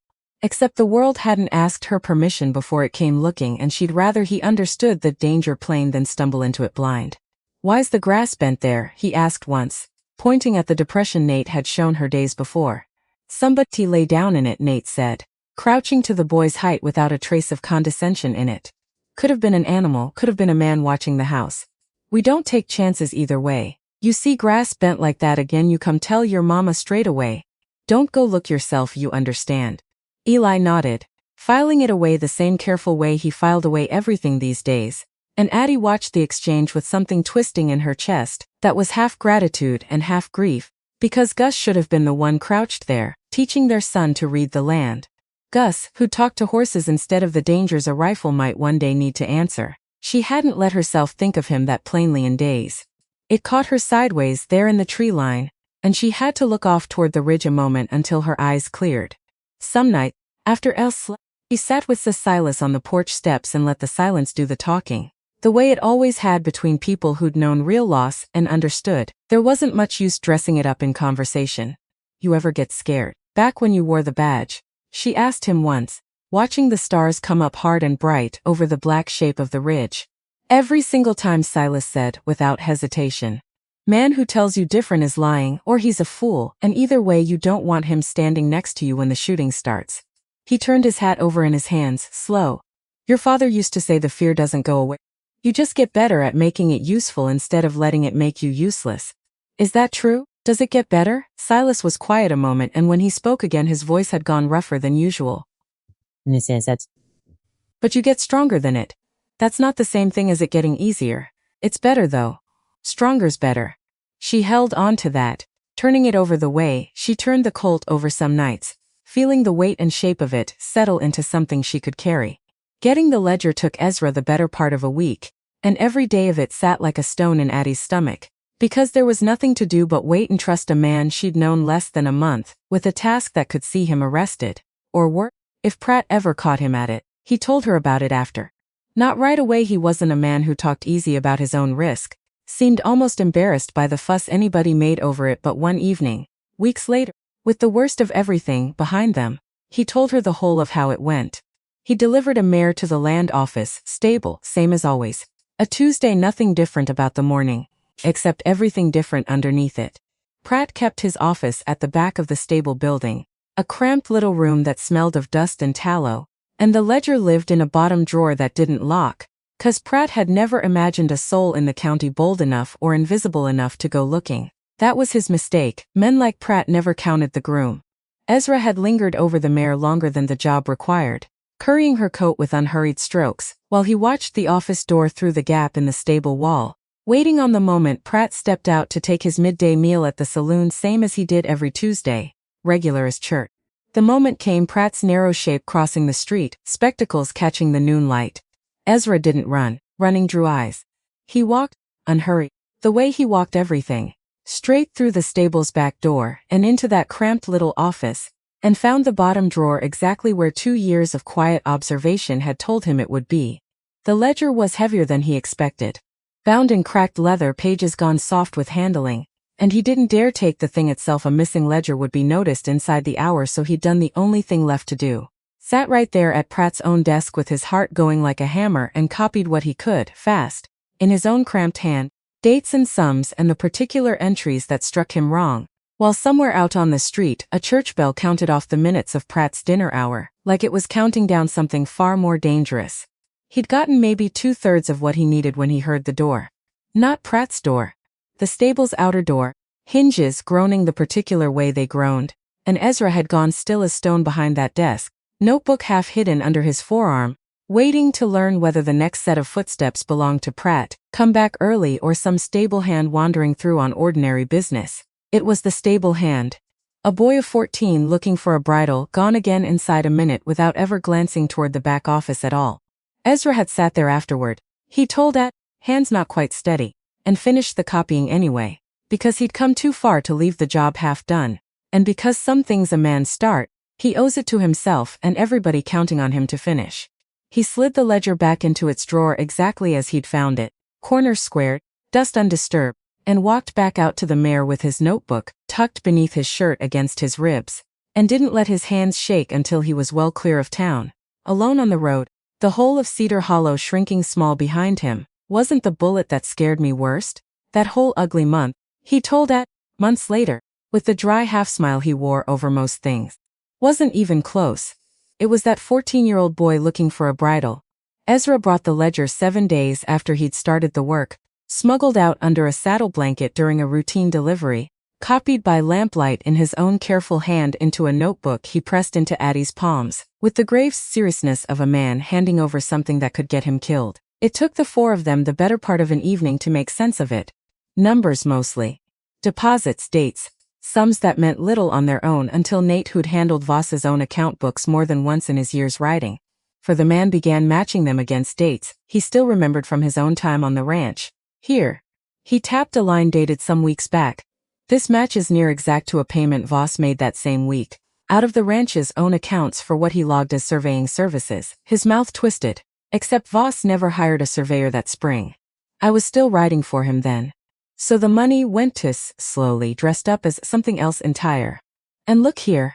Ezra pointed to another entry dated just 8 days prior, the very week the riders had first come to Addie's yard. A deposit, unexplained, into Pratt's private account, matched almost to the dollar against a withdrawal from the Voss Cattle Company ledger the same week. That's it, Addie said very quietly. That's the proof. Silas sat back, exhaling slow, the weight of what they'd found settling visibly across his shoulders. This is enough to bring before a territorial judge, he said. Not tomorrow. Takes time. Riding to Laramie, finding a judge who isn't already bought and paid for by some other rancher's purse. But it's tough if we can keep you standing long enough to see it through. If the word sat heavy in the lamplit room, and nobody pretended not to hear the size of it. There's something else. Nate's voice had gone quiet, and something in it made the whole table go still. Something I should have told you the day we met, Mrs. Winters. Didn't, because I was ashamed of it, and because I wasn't sure yet whether I trusted myself, let alone whether you'd trust me. Addie waited. When I rode for Voss, Nate, I wasn't just a hand. Toward the end, before I quit, he'd start using me for the rougher work. Not the correlates I told you true about refusing that. But before it, smaller things, scaring off a claim jumper here. Roughing up a man who owed Voss money there. His jaw was tight, eyes fixed somewhere past the lamp, somewhere in his own memory he clearly wished he could avoid. I told myself it was just business. Told myself those men had it coming one way or another, and maybe some of them did. But I know how a man like Voss operates from the inside, because I helped him operate that way. The better part of 2 years, the silence stretched. Why are you telling us now? Addie said finally. Because you deserve to know exactly what kind of man is standing beside you, Nate said, meeting her eyes at last, in case it changes your mind about wanting me here. Addie studied him a long moment. Thought of her father's old words, about paper thieves and cowards who hide behind ink instead of showing their face. Thought, too, that a man honest enough to name his own cowardice out loud, unprompted, in front of people whose good opinion he clearly wanted, was rarer than he seemed to believe. My father used to say a man's worth isn't measured by his worst miss, she said slowly. It's measured by what he does once he understands it was a mistake at all. She held Nate's eyes. You walked away from Voss over the correlates. You're sitting at my table now, risking your neck to stop him doing it again. That tells me plenty. Something its shoulders eased, just slightly. Like a weight he'd carried a long while had shifted for the first time. I won't waste the chance, he said quietly. See that you don't. Silas. Not and the moment passed, the 4 of them bending back over the map and the ledger and the hard, narrowing arithmetic of the days they had left. The attack came on the 5th night after that. Without warning. Without the courtesy of a countdown nailed to a fence post. Addie woke to the sound of cans rattling along the northern line, thin and frantic in the dark, and she was up and moving before her mind had fully caught the thread of what her body already understood. Rifles. The bedroom door. And Eli's small shape already stirring in his cot across the hall, already half awake from some instinct of his own, some inherited alertness that broke her heart even as it saved precious seconds. Root cellar, she said, and didn't need to say more. He was moving, quick and silent, a small shadow slipping down the hall exactly the way they'd practiced, and some fierce, aching pride cut through the fear in her chest even as she turned toward the front door, toward the sound of hoofbeats now unmistakable in the dark yard beyond. Silas was already at the window, rifle braced against the sill, his big shape unhurried even now. The calm of a man who'd done this kind of work before and understood exactly what panic costs a person in moments like this. 4 riders, he said low. Maybe 5. Coming in off the East Ridge. Nate's covering the East Ridge. Soon enough, if that map of his was worth the paper it wasn't drawn on. A shot cracked out from the darkness beyond the paddock, not from the house. From further out, from the low rise where Nate had positioned himself 2 hours before, with a rifle and a knowledge of every blind approach to this farm that no other man alive possessed. And one of the oncoming shapes pitched sideways off its horse, with a cry that cut through the night and went abruptly silent. Whether from pain or unconsciousness, Addie couldn't tell and had no time to wonder.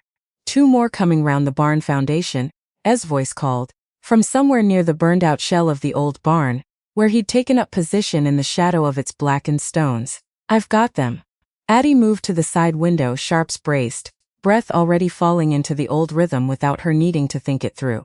A shape resolved out of the dark, moving low and fast toward the house itself, and she recognized, with a cold clarity that had nothing to do with fear anymore, the particular gait of a man who'd learned to move like that from years of doing exactly this kind of work.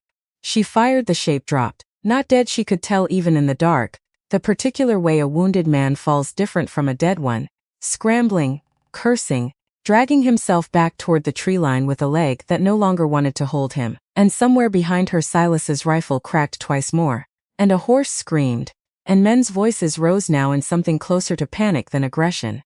They're pulling back, Nate's voice from the ridge, breathless. Pulling back. It was over almost as fast as it had begun, hoofbeats retreating into the dark, ragged and at least one horse running riderless, and then silent. The terrible ringing silence that always follows gunfire, thick enough to feel against the skin. Addie lowered the rifle. Her hands, she noticed distantly, were not shaking this time. She said, and was already moving before the word had finished leaving her mouth, down the hall, down into the root cellar where she found him exactly where she'd left him. Curled small and silent behind the false wall, eyes huge and dry in the lamplight, too frightened even for tears. Is it over? He whispered. For tonight, she said, and gathered him up, and held him, and felt her own heart finally begin to slow. They found Ezra an hour later, when the adrenaline had burned off enough for anyone to think clearly. Slumped against the burned barn's foundation stones, one hand pressed hard against his side, blood dark and slick between his fingers in the lamplight Silas carried out to him. Ezra. Addie was on her knees beside him before she'd consciously decided to move. Ezra. I'm looking, he said, through gritted teeth, and managed something almost like his usual dry humor even now, even with blood soaking through his shirt. Just wish the view was better. Let me see. The wound wasn't as deep as her first horrified glance suggested. A graze ugly and bleeding freely, but nowhere near as bad as it could have been. A rifle ball had caught him along the ribs as he turned to fire, tearing flesh but sparing bone, sparing whatever lay beneath. You'll live, she said, unwinding a strip of cloth Silas had thought to bring out with him. Though you'll curse me plenty while I clean this. Wouldn't be the first woman to make me curse while doing something for my own good. Ezra managed, and hissed sharp as she pressed the cloth to the wound, and somewhere in the darkness, Nate was already dragging a wounded rider up out of the tree line, not one of theirs. One of Voss's, disarmed and cursing and bleeding from the leg where Addie's earlier shot had found him, and Silas was checking the fence line, the paddock, the whole perimeter of the farm with the methodical thoroughness of a man who knew better than anyone how quick relief can turn to carelessness, and carelessness to a second, deadlier surprise. They'll be back, Nate said grimly, shoving the captured rider down against the porch step, binding his hands with the same rope he'd have used on a downed deer. This wasn't the whole of it. Voss doesn't send 4 men to finish a fight. He sends 4 men to test how hard it'll be. Then we pass the test, Silas said, and he'll come next time with more. Addie finished binding Ezra's wound, sat back on her heels in the cold dark yard and looked around at what they'd built here in a handful of desperate days. A wounded ally bleeding but alive. A captured man who might, with the right pressure, tell them more than the ledger ever could. A farm still standing when it might so easily not have been. They'd won this night. But Nate was right, and she knew it in the same cold, clear place she'd known, standing outside the land office watching Garrett Voss touch his hat brim, that this was never going to end with a single conversation. A single warning. A single shot fired into a hat instead of a hand. Somewhere fouls distant, in a ranch house bleeding money the same way Ezra was bleeding blood, a desperate man was receiving word that his first attempt had failed, And desperate men her father had taught her a lifetime ago in a Kansas wheat field did not stop coming, they only came harder. The captured rider gave his name eventually. Somewhere past midnight after Silas had sat across from him the better part of an hour saying almost nothing at all. Just watching him with the particular patience of a man who'd broken harder cases than one scared cowhand with a bullet in his legs. Del Cassidy. 19 years old, it turned out. Younger than he'd looked in the dark yard with a gun in his hand. And once the fear finally cracked something open in him, the words came out in a rush he seemed almost relieved to be rid of. "Voss, don't tell us everything," he said, jaw tight against the pain in his leg where Addie had cleaned and bound the wound with the same careful hands she'd used on Ezra. "Just tells us where to ride, what to do when we get there." He looked up, something young and frightened moving behind his eyes. "I didn't sign on for shooting at a house with a kid in it. Nobody told me there'd be a kid in it." "There's always a kid in it," Nate said, quiet, bitter, standing in the shadows near the door, arms crossed. "That's the part men like Voss never mention when they're hiring." "Where's Voss keeping his men now?" Silas asked. "How many riding for him?" "Was near 20 before the die-up." Del shifted, wincing. "Maybe 12 left now. Some quit when the pay got thin, some just quit period once word got round what happened to the Corletzes." He looked at Addie. "Tatum runs the operation day to day. Voss mostly stays up at the house now. Doesn't ride out much anymore. Just gives." "Why not?" Del hesitated. "Say it," Silas said. Del said finally. "Not sick like a fever. Sick like," he searched for the word, found it. "Sick like a man who can't sleep. I've seen him through the window some nights pacing the study till dawn. Man's coming apart at the seams, and everybody on that ranch knows it. And nobody knows what he's going to do when the seams finally give all the way." Addie exchanged a look with Silas across the lamplit room. A man coming apart, a man who'd already burned one family's barn, already sent riders against another's house with a child inside. The arithmetic of what a man like that might do next didn't need much working out. "There's a banknote coming due," Silas said slowly. "End of the month. If he doesn't have the water rights, the acreage, something to show the bank in Cheyenne, they'll foreclose the whole operation." 3 weeks, Del said. "That's what I heard him say to Tatum. 3 weeks or the bank takes everything." 3 weeks. Del looked between the three of them then, young and exhausted and clearly uncertain what came next for a boy who'd ridden against a house with a child in it and lived to regret it.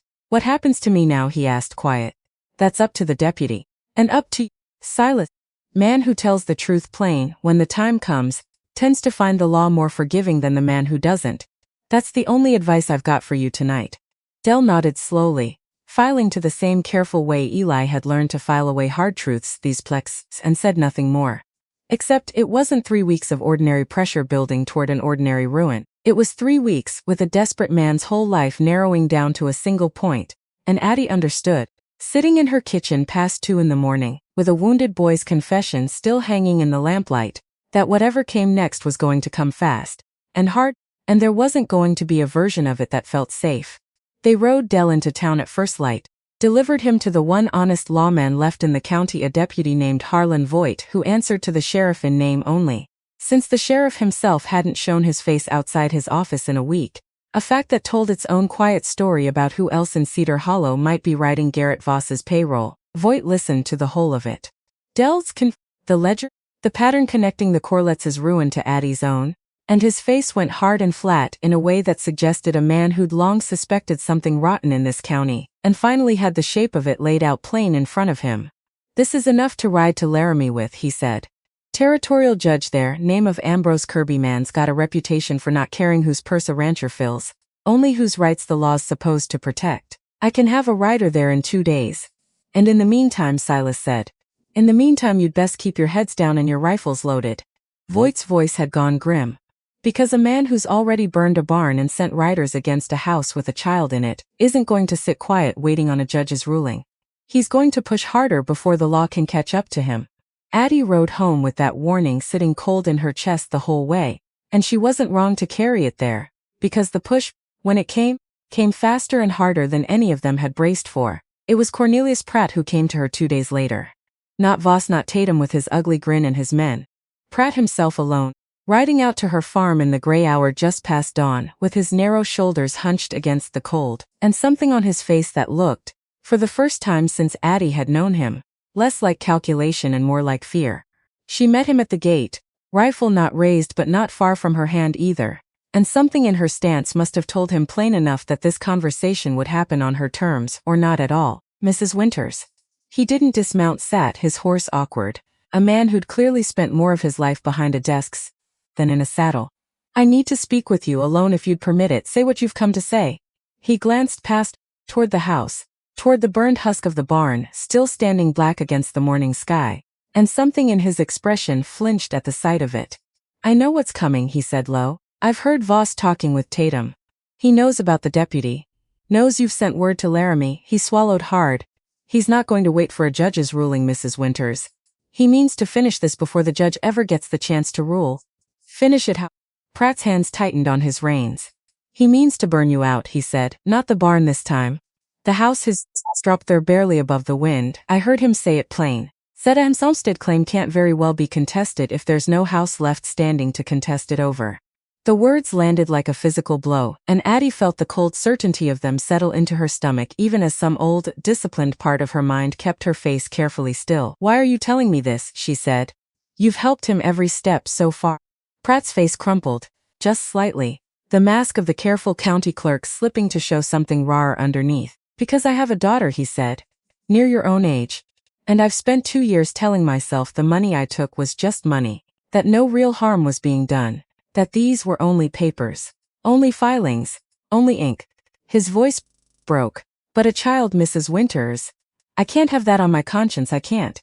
Addie studied him a long moment, weighing the fear in his face against everything he'd already done. Everything his careful, cowardly silence had already cost the Corlettes, and had nearly cost her. You'll testify to this, she said. Everything, the payments, the pressure on my claim, what you've just told me now to the judge in Laramie. Under oath. Pratt flinched, but he nodded. I will, he said. God help me, I will. It's the only way I'll ever sleep again.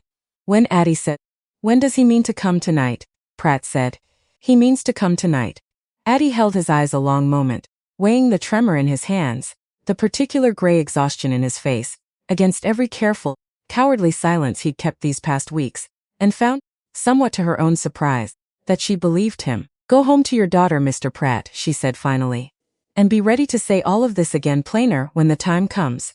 I will. He gathered his reins, hands still unsteady. For whatever it's worth, Mrs. Winters, I am sorry.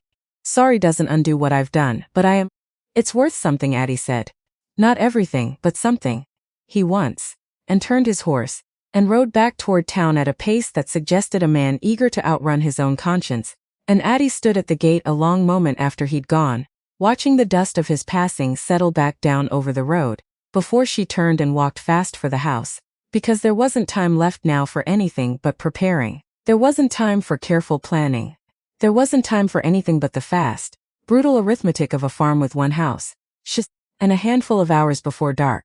Silas rode for Ezra and Nate the moment Pratt's horse cleared the property line, and by mid-afternoon, the four of them stood once more around the kitchen table, the map spread out again. Every plan they'd built over the last 2 weeks now compressed into a single desperate night's defense. If he means to burn the house, Nate said, he'll come with more men than last time. And he won't be careful about it. A man planning to burn a house down doesn't much care about precision. Eli can't be Addie's? And the words cost her something to say. Some deep animal instinct screaming against the idea of sending her son away at the exact moment danger was closing in tightest. Not tonight, Mrs. Halloway, Silas said. 2 farms over. Far enough to be safe. Close enough you could reach her fast if things go wrong. I'll ride him there myself, Ezra said. The moment it's dark enough to move unseen. My side's healed enough to manage a short ride. Addie looked at him, at the careful bandage still wrapped beneath his shirt, at the way he still favored that side when he moved too quick. You're in no condition. I'm in exactly the condition to ride off for 2 miles at a walk, and hand him to a neighbor, Ezra said, firm. Let me do this. Let me be useful in a way that doesn't put a rifle back in my hands before I'm ready for the recoil. She didn't argue further. There wasn't time to argue, and some part of her recognized, gratefully, that Ezra needed this task as much as she needed him to have it. A way to matter. A way to guard the thing that mattered most, without asking a half-healed body to do more than it could bear. She held Eli a long moment before Ezra lifted him up onto the saddle in front of him, the dusk settling purple and cold across the yard. And she pressed her lips to the top of his head and breathed in the particular smell of him. Warm and small and utterly unaware of how close the world had come to breaking around him. You'll come get me, Eli said. Not quite a question. A boy old enough now to understand that promises mattered, that his mother had never once broken one to him. The moment it's safe, she said. I promise you that. Papa used to say that too. Eli said, and something in Addie's chest cracked wide open at the words. At the small, matter-of-fact grief in a 6-year-old's voice, grief that had learned already, far too young, exactly what a broken promise caught. I'm not your papa, she said, and made herself hold his eyes so he'd understand she meant it with her whole self. I'm coming back, Eli, whatever happens tonight, I am coming back. He nodded, small and solemn, and let Ezra settle him against the saddle horn, and Addie watched them ride off into the deepening dark, until the shape of them was swallowed entire by the cottonwoods along the creek, and only then did she let herself turn back toward the house, toward the rifle waiting on the kitchen table, toward whatever the night still had left to bring. 2 miles off in a farmhouse kitchen lit low against the dark, Eli sat at Mrs. Holloway's table with a cup of warm milk going untouched in front of him, listening.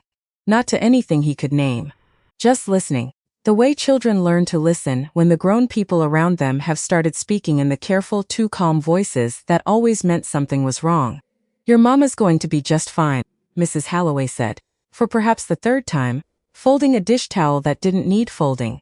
A kind, soft around the middle, with grown children of her own long since moved on, and something in her face tonight that Eli was old enough now to recognize as worry dressed up like patience. She said she'd come get me, and she will. Papa said that too. The words dropped into the kitchen and sat there, and Mrs. Holloway's hands went still over the towel, and something crossed her face too quick for a boy to read, but plain enough that he understood somehow. He'd said a true and terrible thing out loud. Come here, she said instead of answering it, and pulled a chair close to hers, and Eli climbed into it and let her wrap a blanket around his shoulders, even though the kitchen wasn't cold. Far off, faint enough that a grown person might have mistaken it for thunder, the first shot cracked out across 2 miles of dark prairie. Eli's whole small body went rigid. That's just thunder, Mrs. Holloway said. Too quick, too bright, and pulled him closer against her side. And Eli didn't believe her, not for one single second, because he'd learned the difference between thunder and gunfire in a farmyard some weeks back, and he wasn't a boy who forgot things that mattered. He didn't sit. He only sat very still, blanket pulled tight around his shoulders, counting the sounds the way his mother had once counted hoofbeats, and prayed, the way a 6-year-old prays, with his whole chest and no particular words at all, that whatever was happening 2 miles off in the dark, his mother would keep the promise she'd made him. They didn't have to wait long.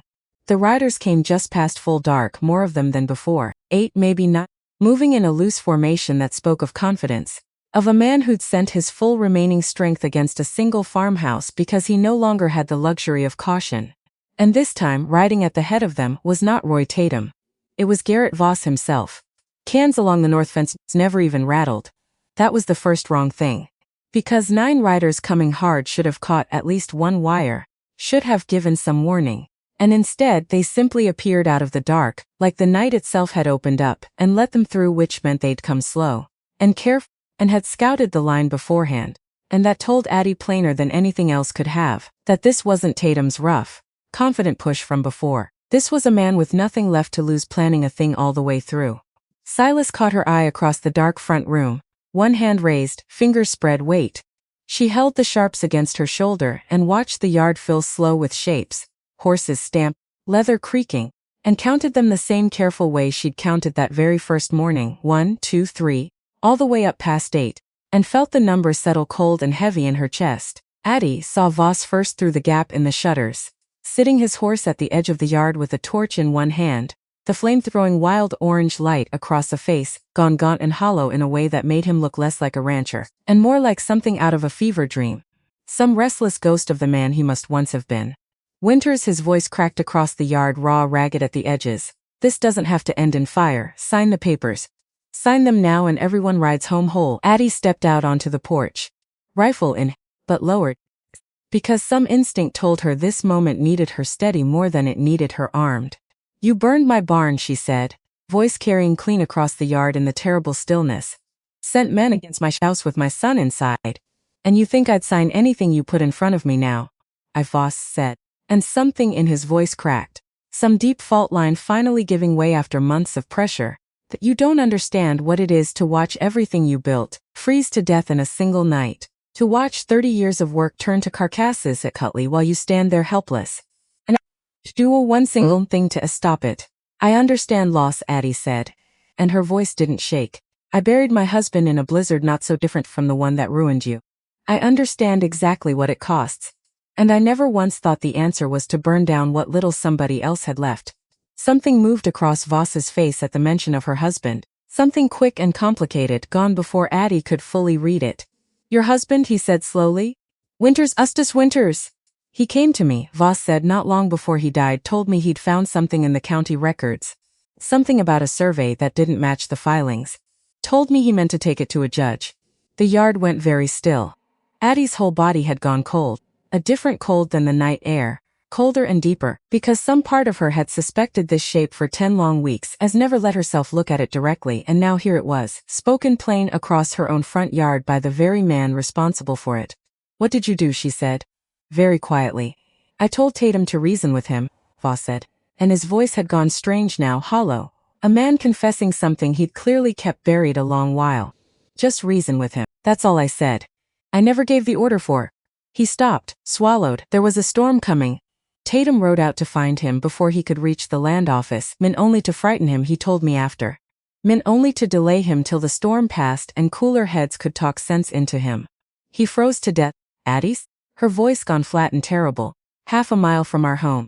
With a bruise on his temple nobody could ever explain. Tatum struck him, Voss said, barely above a whisper now. Struck him harder than he meant to. In the dark, in the wind. And Gus went down and didn't get back up fast enough, and by the time Tatum realized how bad it was, the storm had closed in too thick to carry him back. A long ragged breath, he left him there. Told himself the storm would take the blame. Told me after it was an accident, nothing more. And God help me, his voice cracked entirely now. God help me. I let myself believe it, because believing anything else meant admitting what kind of man I'd let myself become. The whole yard seemed to hold its breath, because there it was. 10 weeks of silent, unspoken doubt. Of a bruise she'd told herself was nothing. Of a grief she'd buried without ever letting herself ask the question underneath it. And now the answer had arrived, delivered by torchlight, from the very man responsible for setting it all in motion. You murdered my husband, Addie's? And the words came out of her not loud, not a scream, but low and absolutely certain.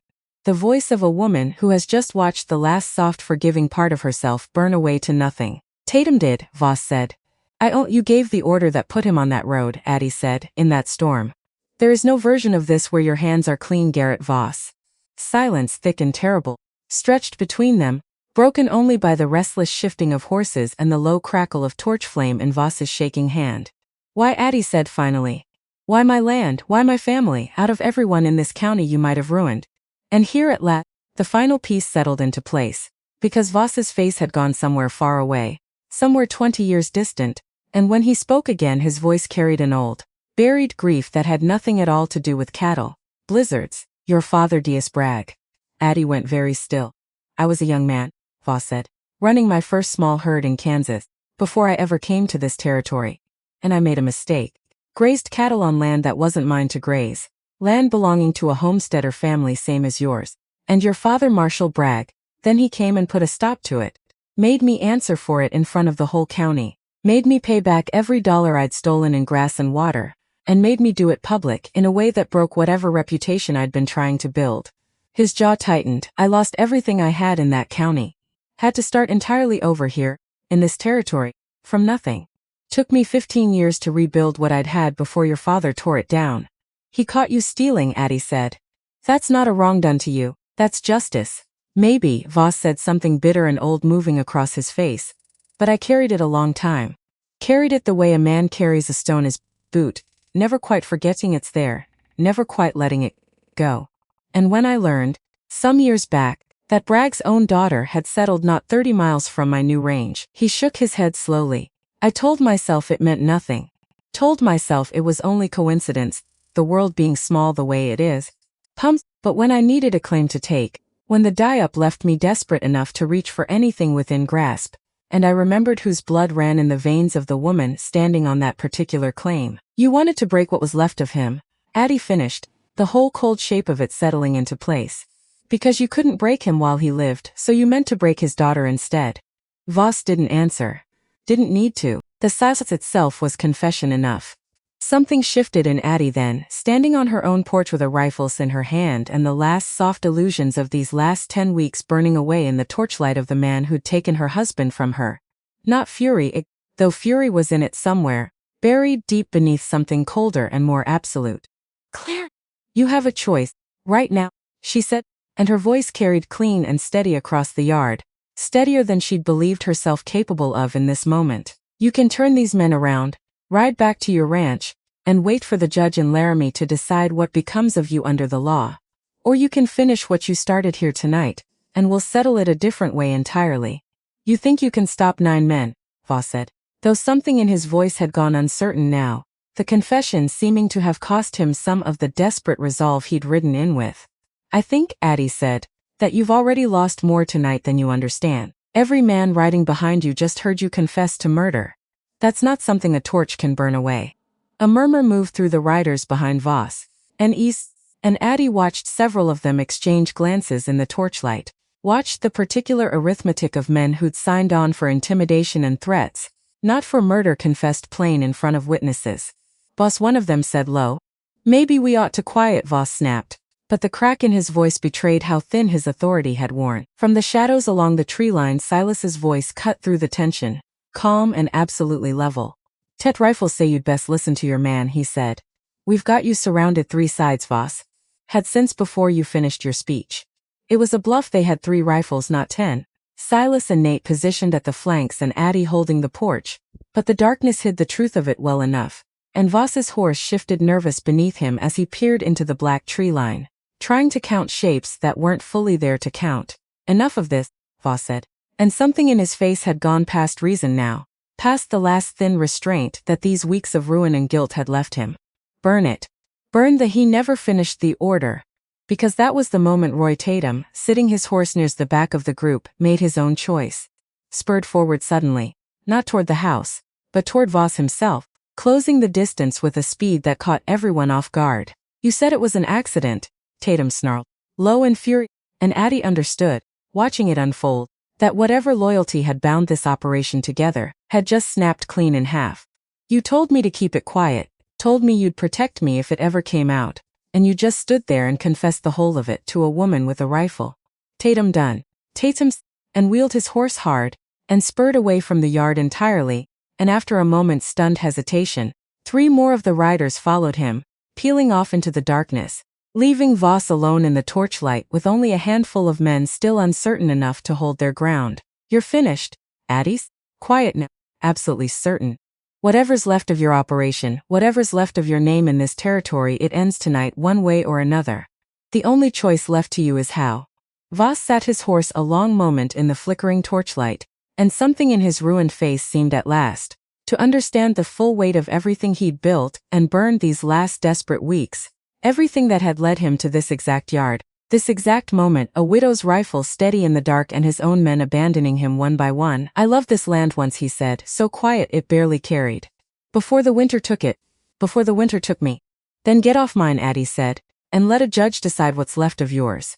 He didn't move for what felt like an eternity, sitting his horse in the guttering torchlight, with the last of his men shifting uneasy behind him, the whole weight of everything he'd done and lost pressing down on his shoulders like a physical thing. Then, slowly he lowered the torch, let it fall to the churned earth of the yard, where it sputtered and dimmed against the damp ground. "Tatum's the one who struck him," he said, so quiet Addie almost missed it. "But I gave the order that put your husband on that road. I've carried that 10 weeks, and I'll carry it the rest of whatever life is left to me, in whatever cell the territory sees fit to put me in." "That's not for me to decide," Addie said. "That's for a judge." "No," Voss said, something in his face gone strangely calm now, the desperate fever of these last weeks finally, exhaustedly, breaking. "I don't imagine it is." He reached slowly for his belt, unbuckled it with hands that shook, and let his gun and holster fall to the ground beside the dying torch. "I'll ride to town myself," he said. "Surrender to the deputy. Tell him everything I told you tonight." A long broken breath. "It's the only decent thing left for me to do." Addie kept the rifle steady, watching him, weighing the truth of it against everything he'd already shown himself capable of. "Silas," she called without taking her eyes off Voss, "ride with him. See that he arrives." "With pleasure." Silas, stepping out from the tree line, rifle still raised, something in his voice carrying a grim satisfaction that had waited a long, long time for this particular moment. The last of Voss's men scattered into the dark without a word, and Garrett Voss sat alone on his horse in the ruined light of a dying torch, a broken man surrendering the last of whatever he'd once believed himself to be. And Addie stood on her porch and watched it happen and felt, beneath the exhaustion and the grief, and the terrible clarity of everything she'd just learned, something that might, in time, come peace. Not yet, but someday. She went for Eli herself, once the yard had gone quiet and Nate had ridden a wide circle around the property twice over to be certain nothing more was coming. Rode the 2 miles at a pace just short of reckless, and found him still awake at Mrs. Halloway's table, blanket around his shoulders, eyes huge and dry the way they'd been that first morning, too frightened even now for tears. He didn't run to her. That was the thing that near broke her heart clean in half, standing in Mrs. Halloway's doorway. He just sat there a moment, looking at her like he needed to be certain, truly certain, that she was whole and real and not some trick his tired mind was playing. "You came back," he said finally. "I told you I would." Papa said. "I know what Papa said." She crossed the kitchen and knelt down in front of his chair so they were eye to eye and took both his small hands in hers. "And I know why you're scared to believe a promise." "That's fair, Eli. That's more than fair after everything." She held his eyes steady. "But I'm here. I'm not going anywhere. You can be scared and still believe me.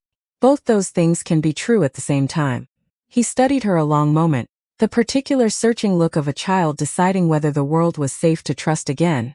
And then, all at once, the careful stillness broke, and he threw both arms around her neck and held on like he meant never to let go. She let him. Held him right back, there on Mrs. Halloway's kitchen floor, and let herself cry finally. The tears she hadn't allowed herself the whole long night, because her son was safe, and whole, and in her arms, and whatever came next, the ride to Laramie, the judge, the long slow work of rebuilding a life out of the wreckage, none of it mattered half so much as this one small, solid weight against her chest. "Can we go home now?" Eli asked, voice muffled against her shoulder. "We can go home now. She's over." It wasn't, not entirely, not yet. There would be a ride to Laramie still ahead of them, and a courtroom, and the slow grinding work of the law finishing what her rifle had only begun. But the danger, the real and immediate danger, the kind that came riding hard out of the dark with torches and rifles, that much, at least, was finished. She carried that small comfort home with her through the last dark hour before dawn, Eli asleep against her shoulder before they'd even cleared Mrs. Halloway's gate, and did not let herself think past it until morning.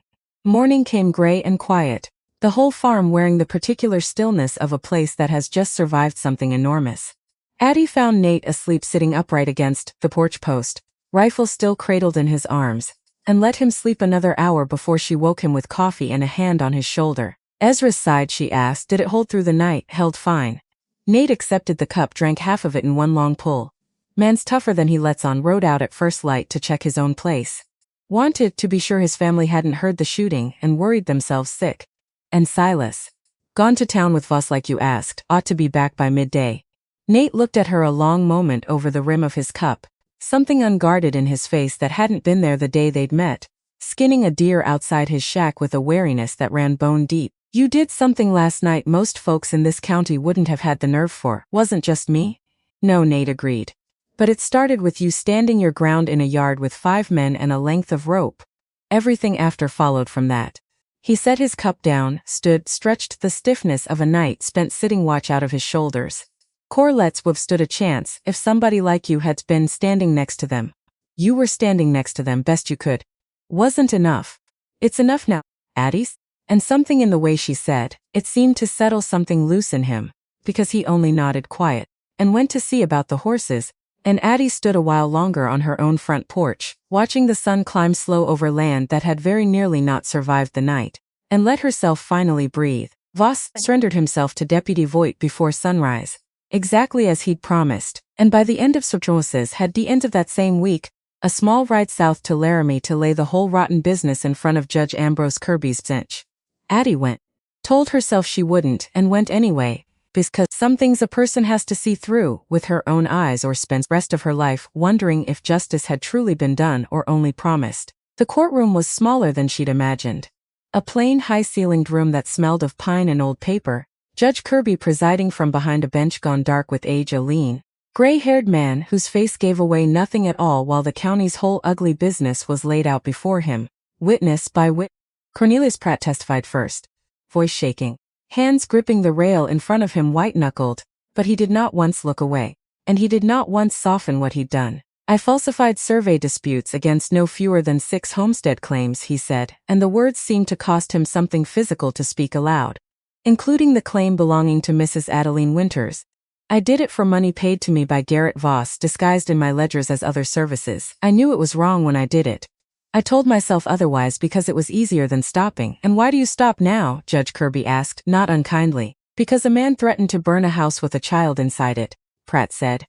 And I found I could live with taking money. I could not live with that. Martha Sorensen testified after him, steady where Pratt had shaken, describing the threat against her store in a voice that carried clear to the back of the room. Then Addie herself called to the stand, and she told it plain the riders in her yard, the barn burning, the 6 days nailed to a fence post, and finally, her voice dropping but never once breaking, what Garrett Voss had confessed under torchlight about the night her husband died. Voss did not contest a single word of it. When his turn came, he stood at the defense table looking smaller than he had even in her yard, the fine coat hanging looser than ever on a frame the last months had worn down to nothing, and he said only this, when the judge asked if he had anything to offer in his own defense. No, Your Honor, he said. I did what she says I did. I've made my peace with whatever comes of it. Judge Kirby's ruling when it came 2 days later was thorough and absolute. Every disputed claim in the county, Addie's included, was confirmed clean and clear. The survey lines restored to their original honest measure. The Voss Cattle Company's remaining assets were seized to cover the debts owed both to the bank in Cheyenne, and, as a smaller but meaningful measure, to the families his operation had wronged.